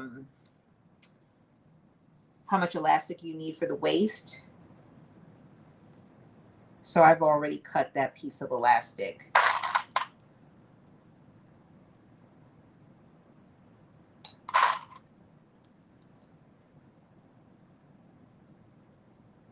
Oh, that's a great point. So, so engineer, can you tell me what what you like to be called or your name is again? She recommended, that, hey, as an alternative to doing that double stitch, use a twin needle, which I have. I actually do have twin needles, and it never crossed my mind, like, hey, especially for a pattern like this, because literally every stitch that we are doing, even when we're attaching the sleeves, are all not every stitch. The only ones that weren't is the initial stitch that we did when we were attaching that that binding, that seam binding. But everything else has pretty much been a double stitch. And so you're right. That was a great suggestion. I've only really sewn with the twin needle one time. It was one of the first garments, or maybe like it was early on in my sewing journey that I sewed with the twin needle. And I ended up getting a brother sewing machine because my understanding is, oh, you use this for knit fabrics. And at that time I thought, okay, well, this is a lot of work. And when I say a lot of work, I mean, it's just a lot to deal with, because the particular pattern that I used, all the stitches were not, some of them, they were not the double stitch or a twin needle. So I felt like I was changing my needle, changing too much. So I went and got a serger, and I was just like, I'm not doing that. I would rather do a zigzag stitch and use a serger. So I never did it again, but that was a long time ago. And well, about a long time ago, I mean, probably like a year ago. And I'm a lot better at sewing now. Still have a lot to learn, but much better than I was this time a year ago. So a great suggestion. So for those that do end up sewing this dress and are interested in doing those double stitch, the twin needle is your friend, because it will save you some time.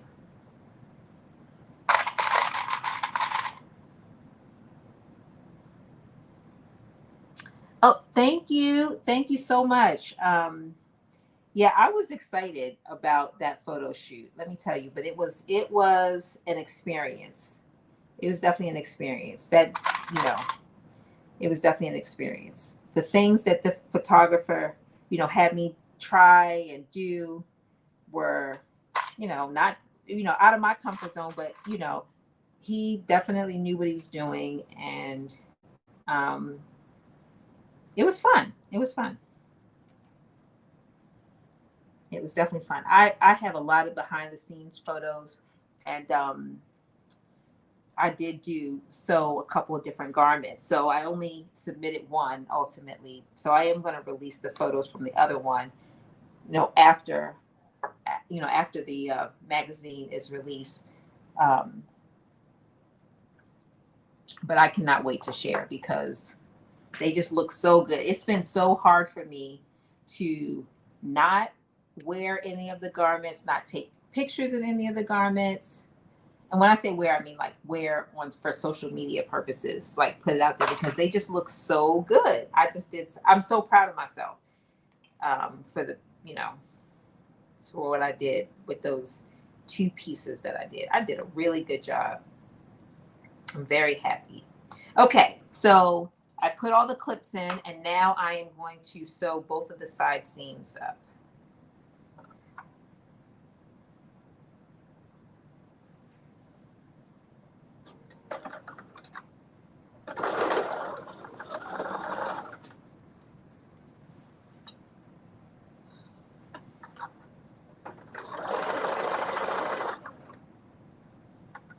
Thank you so much for the gifts and thank you for the likes. I appreciate you so much for that.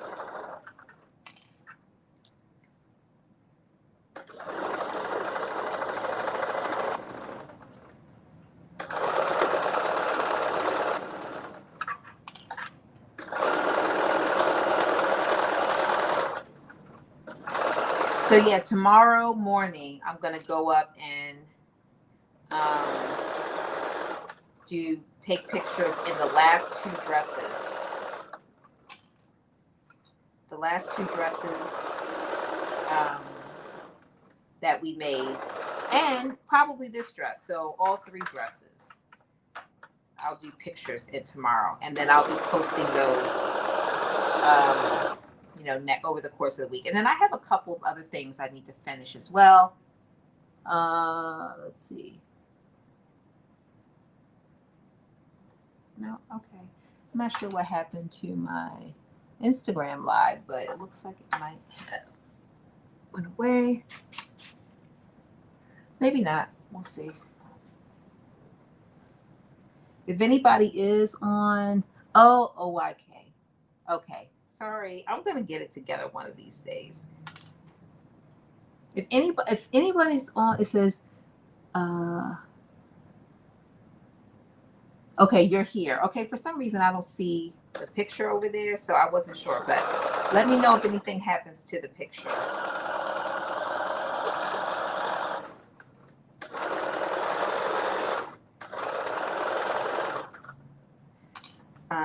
Yeah, so I'm going to take pictures of everything so you'll get to see them. And then I have these boots here. When I finish showing this other side, I'm going to show you the boots that I have for the orange dress. I'm like, these boots are like so cute. If you are a boot person or even a shoe person, you will appreciate these boots. So thank you all for sending me. I got recommendations on color, and somebody, I can't remember who it was, said for me to go look at Macy's, and I found 2 pair of shoes at Macy's that I thought were the perfect color.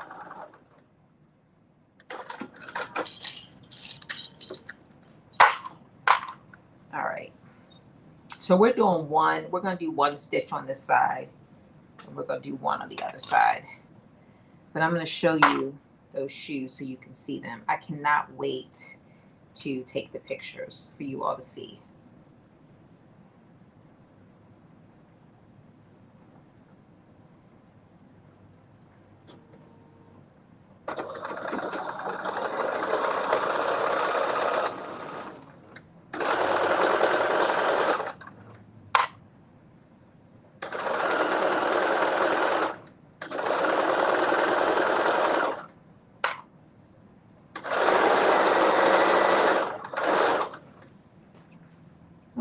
See, I didn't have you all looking at the sewing machine. So that's the other thing.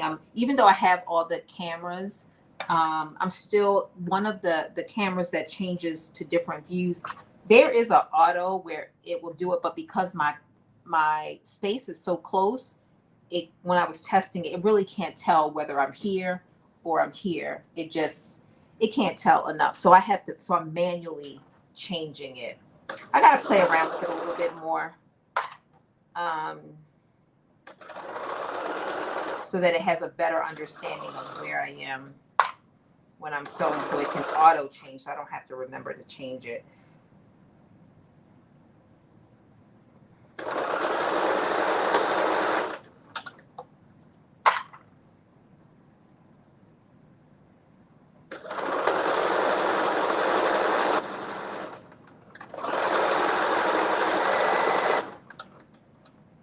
So today is my grandson's first birthday.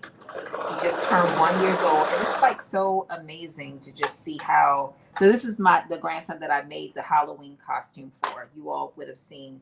I think I posted pictures on all the platforms. Maybe not YouTube, but definitely on Facebook, Instagram, I think, and also TikTok. But his first birthday is tomorrow, so I'm so excited. Because he's walking all over the place and almost to some extent running, in fact, he is kind of running a little bit. When he wants something bad enough, he does. That little walk goes so much faster. So yeah, we're gonna have a little birthday party for him tomorrow. So I'm excited about that.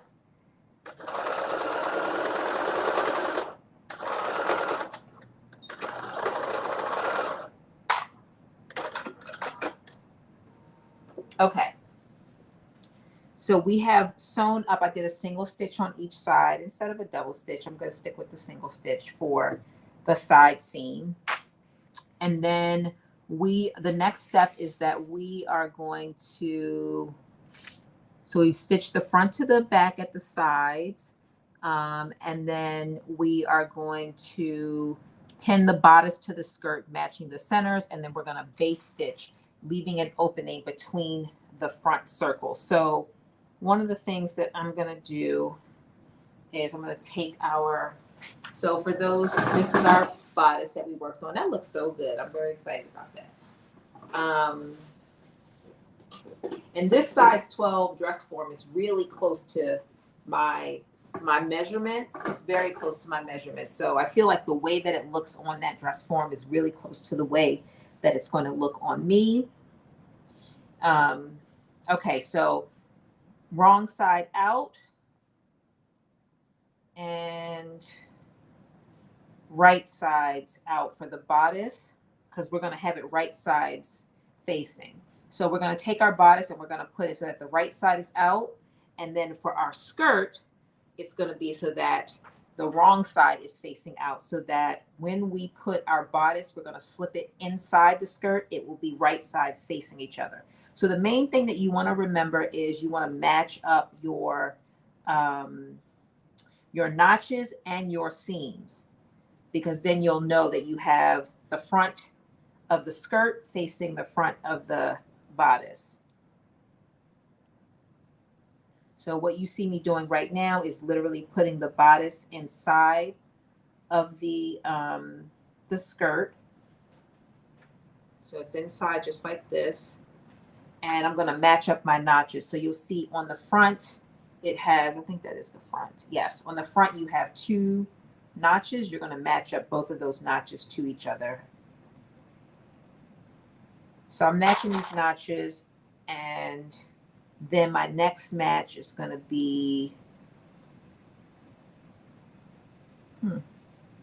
well, they're not quite matching up, and I'm not sure why, but they aren't.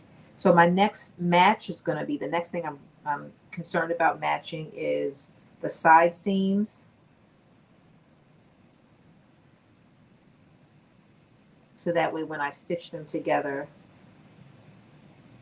those seams will be really lined up. And I'm actually going to use a pin instead of a clip for that, because it's been much more easier for me to stitch them when I use a pin to stitch through it. Although in this case, it's going to be a little tricky because I did a double stitch on one on the bodice and then not a double stitch on the other, but the goal is to get it to pin it right through the center of those stitch. And I'm going to do the same thing on the other side, and then I will fill it in. So yeah, a little bit trickier because that double stitch doesn't allow those seams to allow us to like lay flat against each other.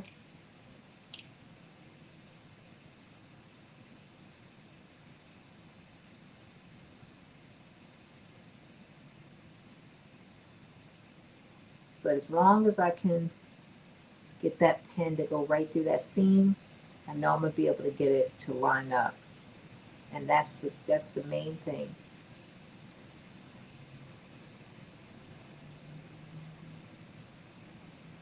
Is to get that to line up. It's nothing more exciting than having a your seams line up.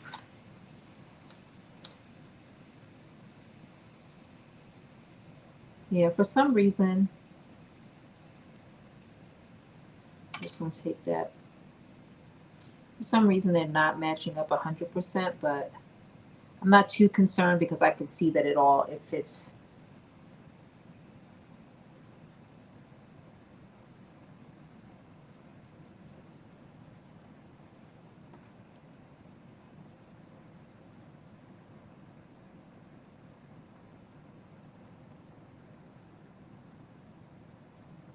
So we're going to do one stitch at 5/8 of an inch seam allowance, and then we're going to do a second stitch at 1/4 from the edge, and that will create the casing that we need. And when we're creating that second stitch, we need to leave open. There's dots where we need to leave it open so that we can put our elastic through. And then the only other thing we have to do is put our sleeves on. Well, make our sleeves and then put them on. So if you were doing view A, you would pretty much be done after you put the elastic through. But because we're doing view C, or is view A, I'm sorry, view B. If you were doing view B, you would be done. But because we're doing view C, we have those long sleeves. Okay, so it's all pinned up.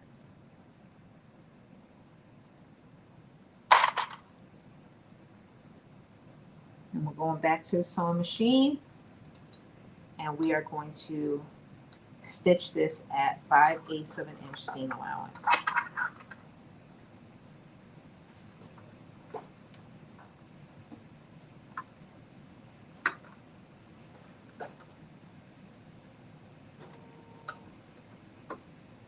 Oops.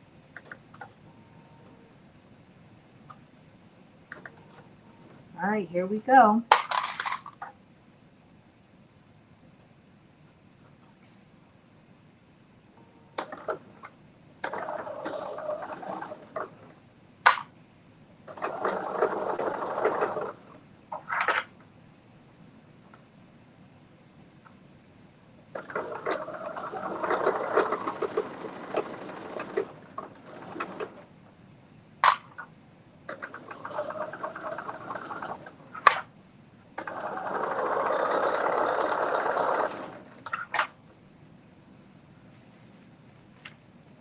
Let's see. Okay, there we go. All right, making sure my Instagram people are still there.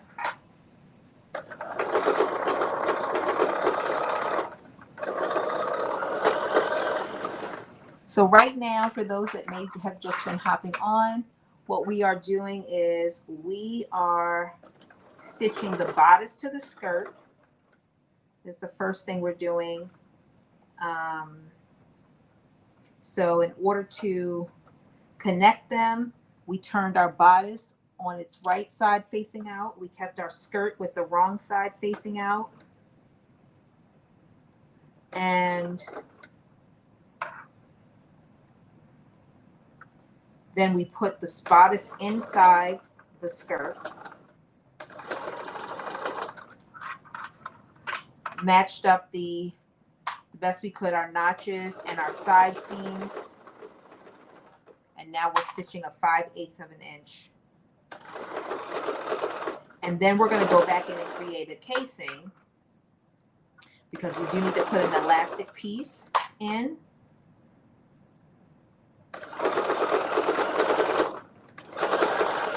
So we're going to do that by stitching at 1/4 from the raw edge.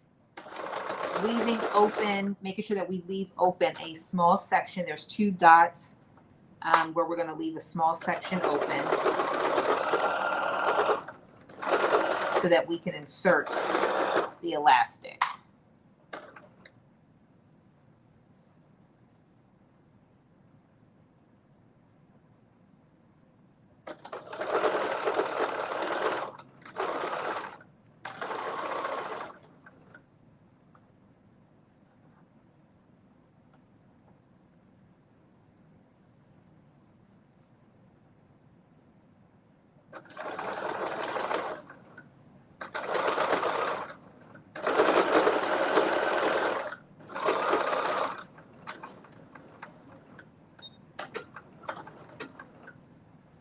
All right, first stitch done, and now we're going to create the second stitch, which will form our casing.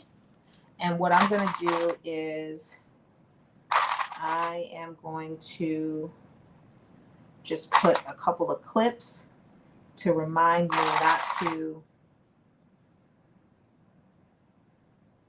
not to sew over.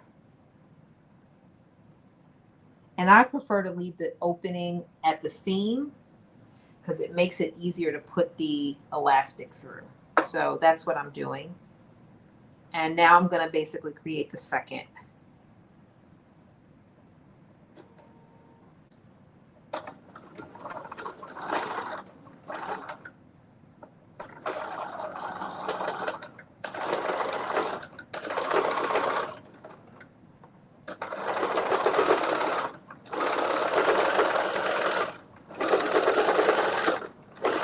So we are moving through this pretty quickly.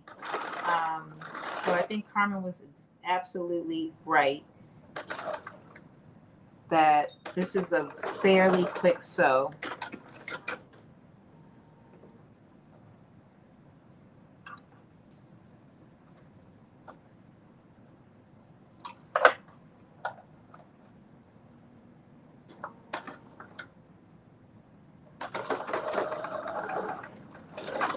Had we not had some sewing machine issue, we might have been really almost done, I would think.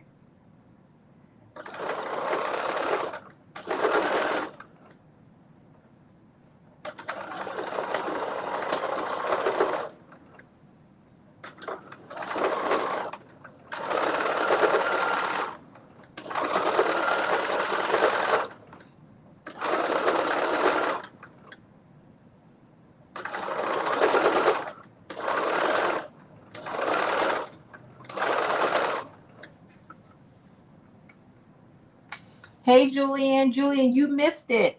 My sewing machine, was upset with me, I should say. But with the help of everybody, I figured it out.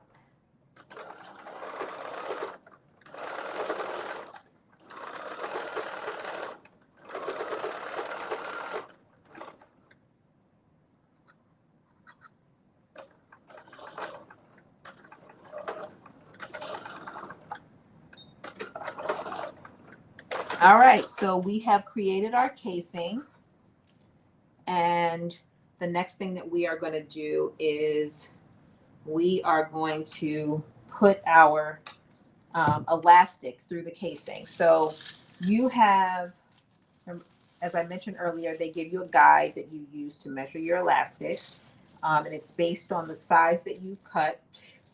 So you'll cut one piece of elastic. And it tells you, I think, to use 3/8 inch.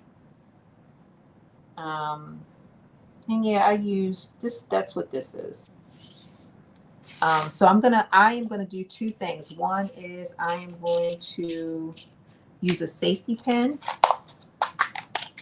to put it through. I find that is a little bit easier, but I also do have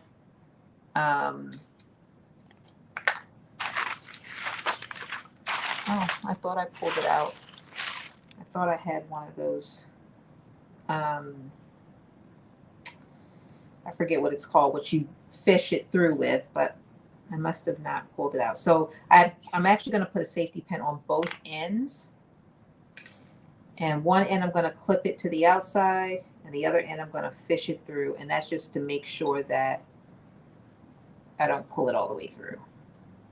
All right. And so while I'm doing that, the other thing I try to make sure I do is I try to also make sure that my elastic doesn't flip around. So this should be pretty straightforward to get this through here. So I'm just pushing this through.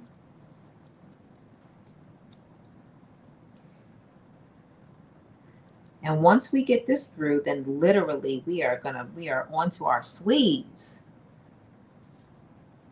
We are on to our sleeves.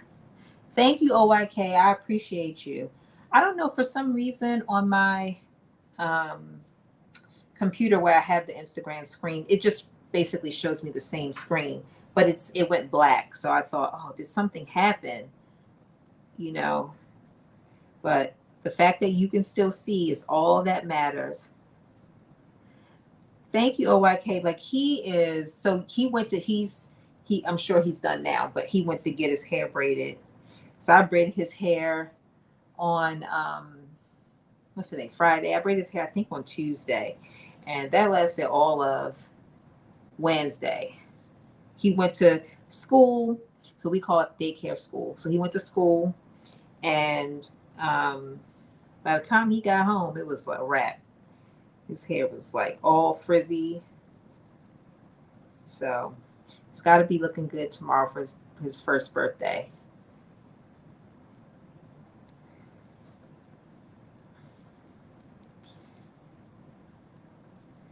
All right. So this is going through really easily.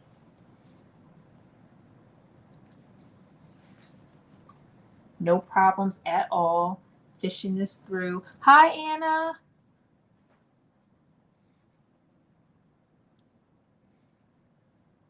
This is really going through so well.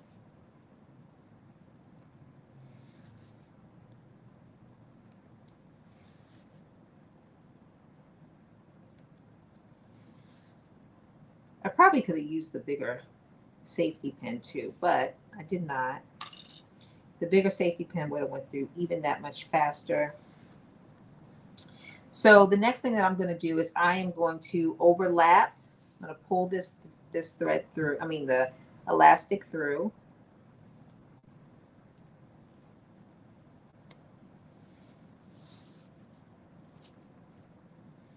And I'm going to overlap. And before I stitch this up, which I'll be able to just take it right to the sewing machine to stitch it, I'm going to make sure that I don't need to cut any more of the elastic off. That's giving me like a cinched waist that I want, that the elastic is not too big. So I'm just going to overlap it, just lay one right on top of the other, and I'm going to stitch up and down a couple of times with the sewing machine. You could also hand stitch it.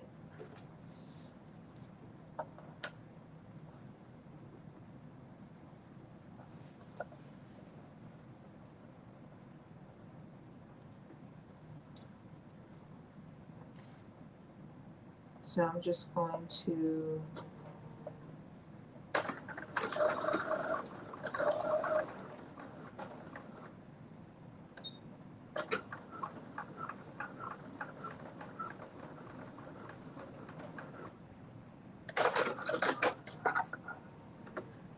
scoot it over just a little bit and do the same thing again. So it's 2 rows.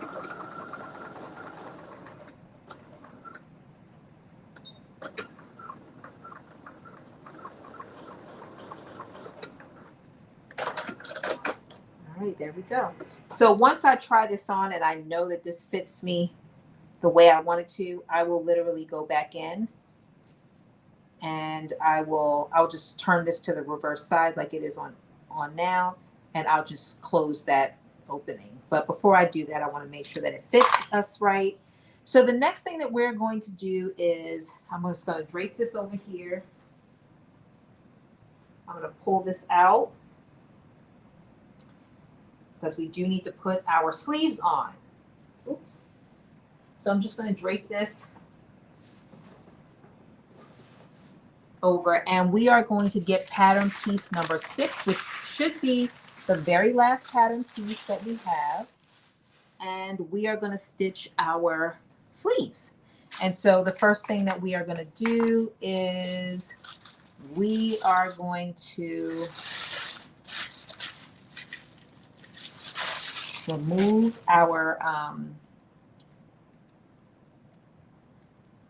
pattern pieces, and we're going to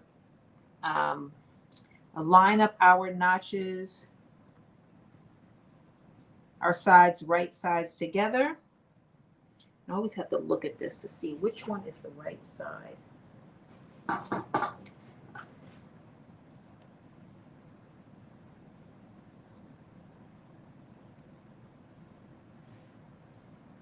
Yes. So I think it is this way. It's very close, I'm telling you. Yes, okay, that's right. So this is right sides together, and you're going to literally pin, matching up your notches. So you have a notch, if you can see that, but there is a little notch there. You're going to match those up, and you're going to pin from top to the bottom. We're going to pin it, and then we are going to stitch from top to bottom. And I'm also not going to do a double stitch here either, but it calls for a double stitch.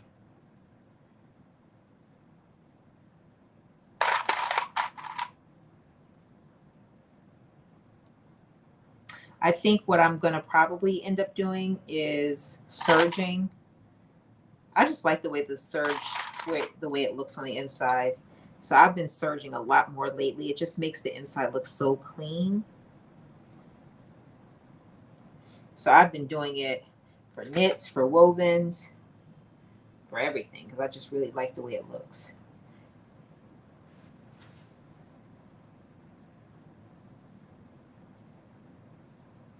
Okay, so this is the right side.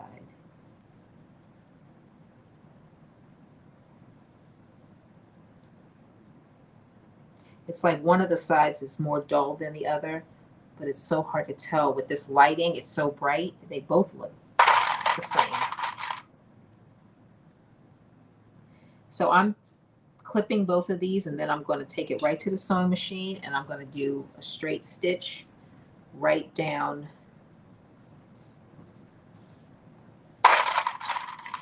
the sleeve.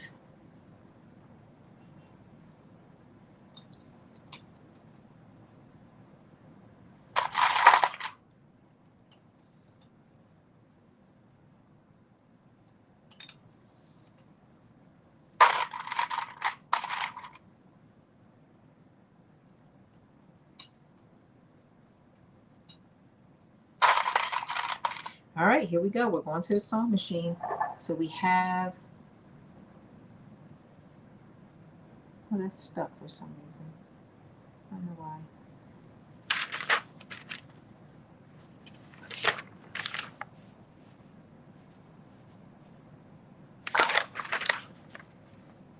There we go. Okay, there we go. So I'm going to literally stitch right down here on both sides.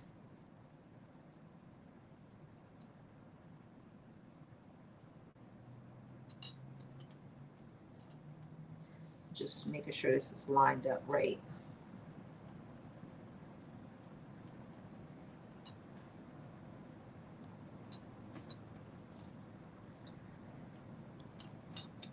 All right, there we go.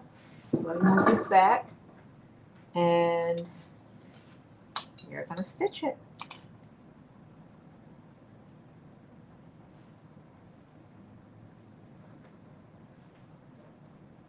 And I'm doing it at 5/8 of an inch.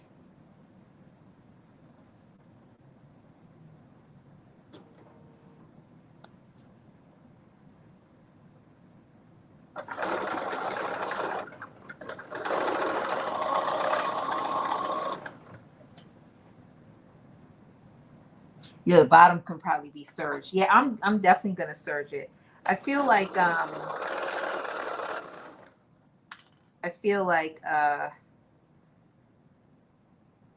it'll make it look really clean on the inside. So I'm glad I didn't double stitch the skirt part, because it'll make it so much easier to just go in and serge it.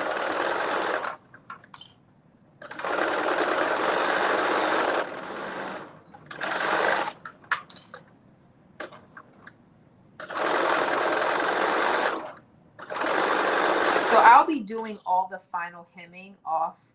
You know, I'll do the hemming of the bottom of the skirt and the bottom of the sleeves. I'll do all of that offline, but once I finish attaching the sleeves, then I'm going to try it on so that you'll get a good feel for how it looks.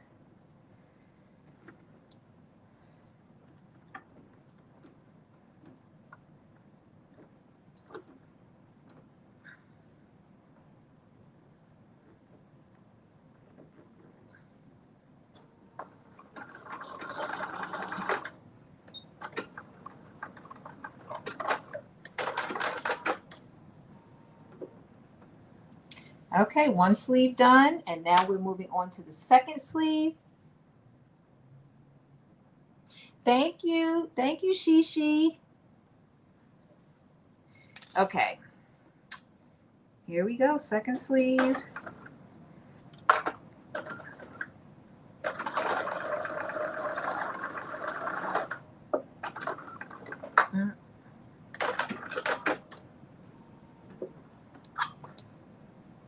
I hate when I do that, when I don't give it enough so we can pull the fabric through.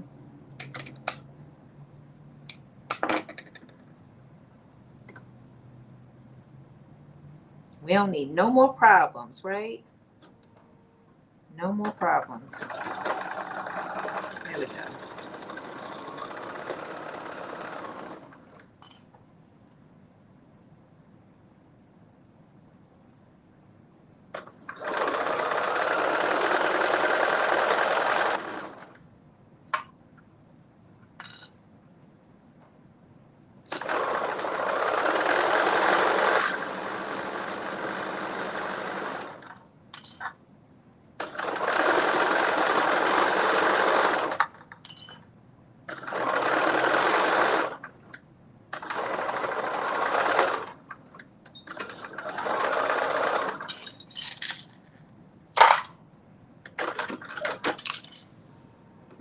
Okay, look at that. So we are finished both of the sleeves, and now we are going to be attaching them to the dress. So the sleeves, we are now going to turn them right side out.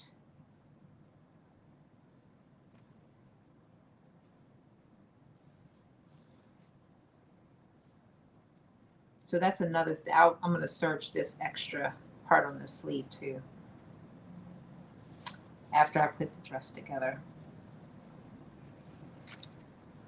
I will definitely probably make this again. I'm gonna see how it fits, but I'm feeling really good about it. Okay, so right sleeve is right side out, dress is wrong side out, and then we are gonna make sure we have the right sleeve in the right location. You're gonna make sure that the double notches are going towards the back of the dress, which should align with the double notches on the bodice as well. So make sure your sleeve is not only on the right side, that it's, facing in the right direction, so on. So you're going to match those double notches, go towards the back of the garment, and a single notch goes towards the front of the garment. And so this is the wrong one. So here is the other one. Yep.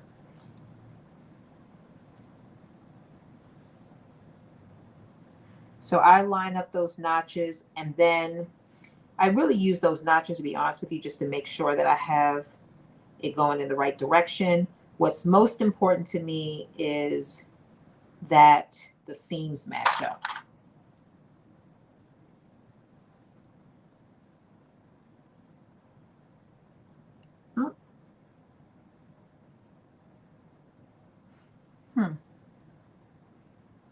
So for some reason, this saying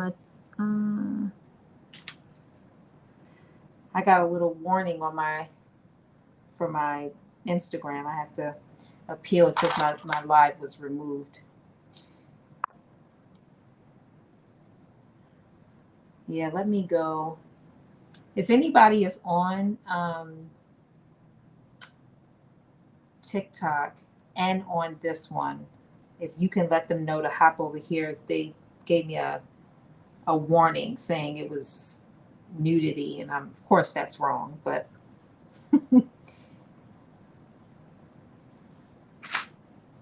So it ended it, which is so interesting because they got to do better.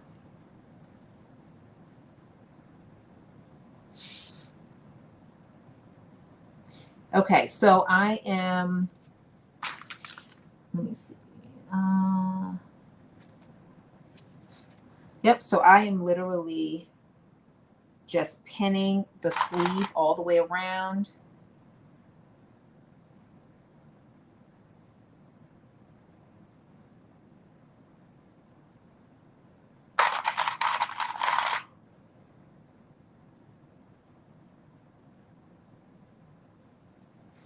And then I'm going to stitch it all the way around.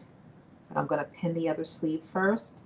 And then I do have notches that I'm lining up. But like I said, the most important is that seam, the bottom seam, making sure that they line up as much as possible.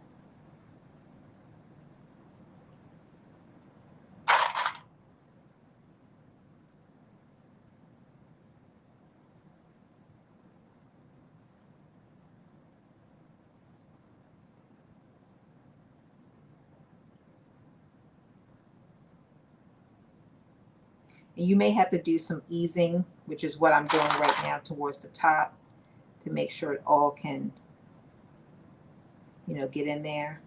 But it does, it's not too much.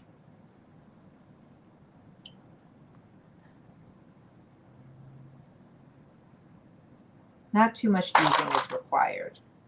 Okay, so I've gotten it all in there. Just gonna put a couple of clips in the bottom to make sure that the arm, like I said, those seams line up really well. A little bit more tricky because the bodice, like I said, has that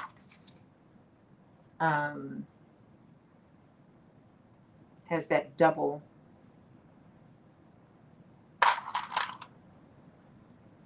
All right, so one sleeve is pinned in, and now we're gonna pin in the other sleeve. I'm so sad they ended that other cast, but we're almost done. So hopefully, no, so shim, there's no, so it's what it says is that with right sides together, we're gonna pin the sleeve into the armhole edge, matching the notches and the seams. And then it says you would just baste in. So there is no, for this one, there really is no gathering required. But you do have to do, what I'm realizing is that there is a little bit of easing in, but it's not that much. So gathering would just probably make the whole process a little bit faster because you would already have that, you know, a little bit, but it's not really that much. You just, a little bit of stretching of the fabric will get you where you need to be to make it completely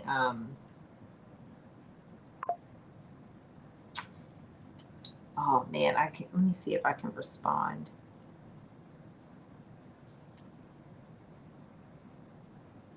Let me see. I don't think it's gonna, it's not gonna let me back in. If any, let me see. I don't know if Carmen, if you're still, are you on, still on, Carmen?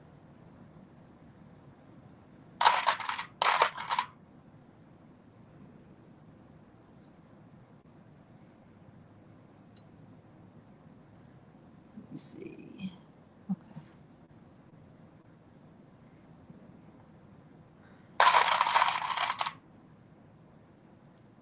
So like in this top part, it's like really close, but then there's like this little bit right here where it's like a little bit loose. So I can work that in. So I just work it in without, again, changing where my seams meet because I don't want that part to move at all. So I actually use a pin in that part. I put it right through the seam.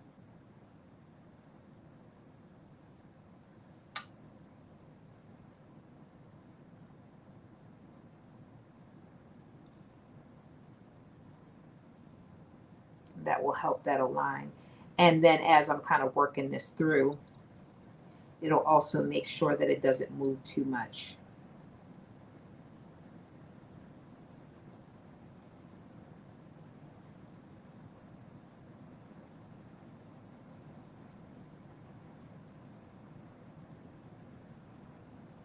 So it's just working that little piece in.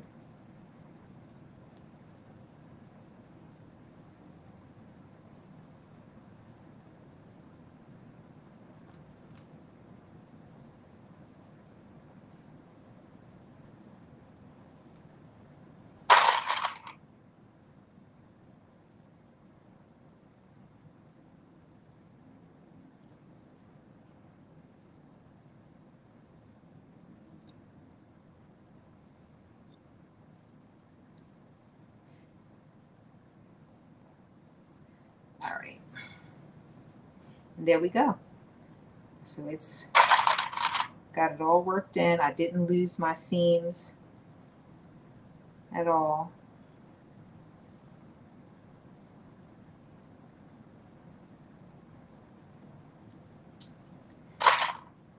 And it's all worked in. So yeah, it's just a little bit of easing that's required. And now you got them all, I got it all pinned. So the next step, the next thing I'm going to do is just stitch in the sleeves.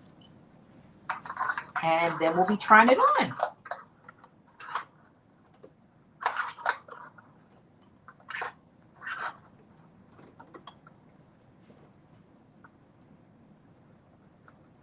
So I'm doing this at 5/8 of an inch seam allowance. And I'm also trying to make sure that I don't have any, you know, gathering or anything. So I'm just going to put this over my shoulder. And I'm making sure that it's laying flat, that there's no unnecessary like bunching or anything underneath the sewing machine.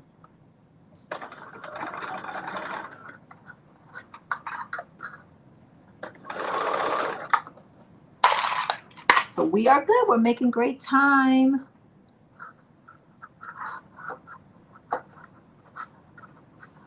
Oh, okay. So Shem, you made this dress already?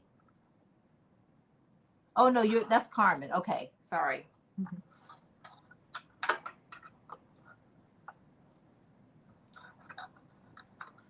So Carmen, they kicked me off of Instagram. Would you, if you are able to go back on Instagram, can you put a post up and tell them that I can't get back on? They kicked me off.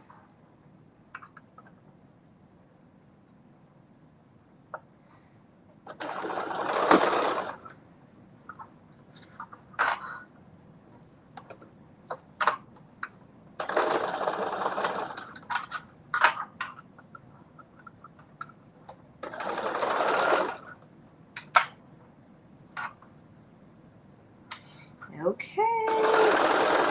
We are doing so good. On time, despite our delay due to the sewing machine issue. I don't know how long that took us, but it had to be like 20 minutes that we were all figuring that out. So I appreciate all of you for hanging in there while we were doing that.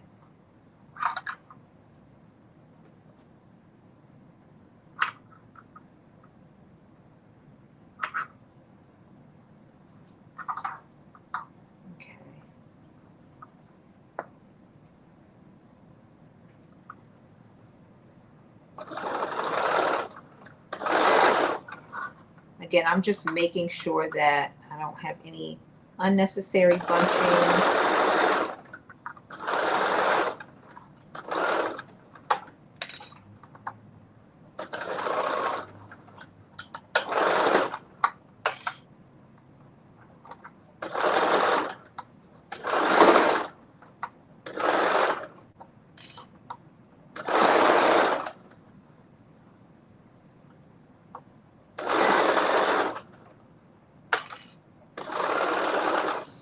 Okay, one arm is done. One arm down. One arm to go.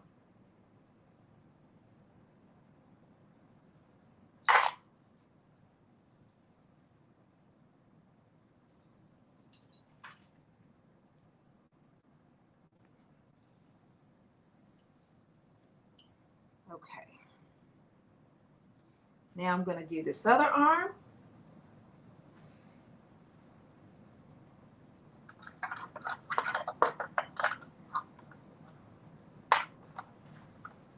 Again, stitching it in at 5/8 of an inch seam allowance.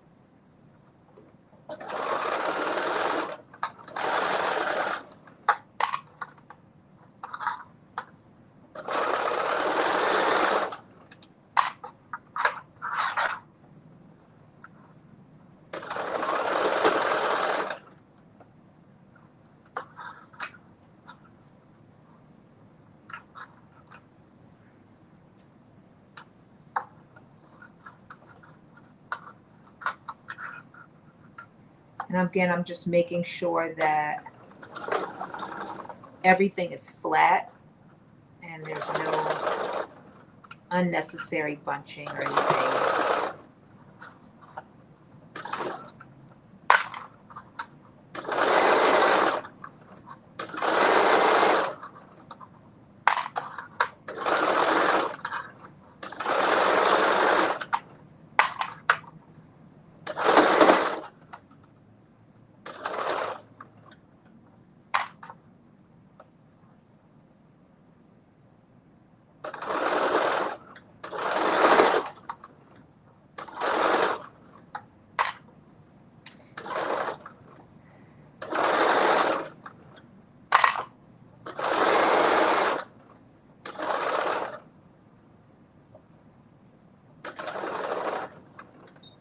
There we go.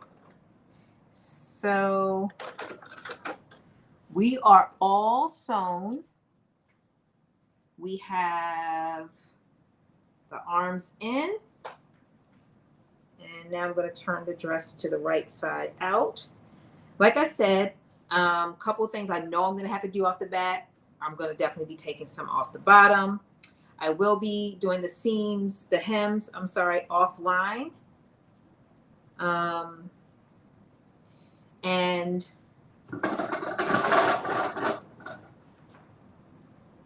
I'll press it and all of that tomorrow before I take the official pictures. But for right now, I'm going to try it on. So I will be right back and you'll get to see what it looks like.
Okay.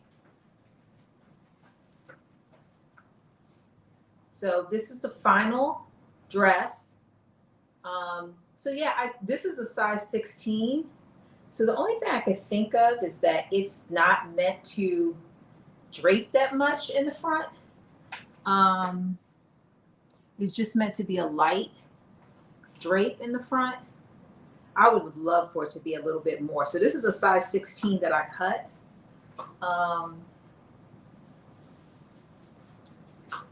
So yeah, but I do like it a lot. And I'm glad I cut a 16 because I think a 14 would have been too tight. So definitely, let me just look at the measurements on this. So 16, let me see.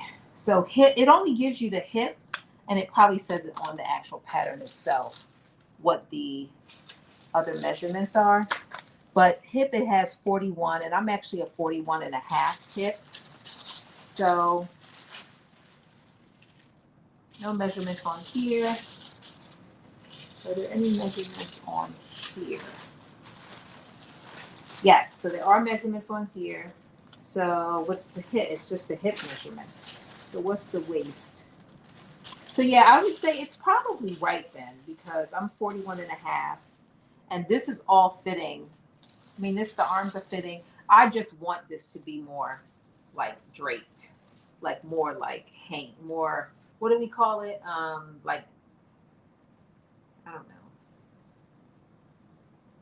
Gathered. I don't know. I mean, not gathered, but like just more like of a cowl neck, more there. But this is, I mean, I guess this is how it is meant to be.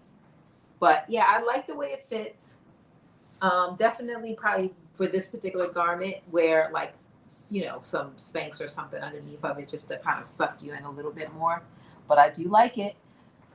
So I'm gonna finish it and I'm gonna finish it. I may not, because with my heels, it, you know, I'm not walking on it.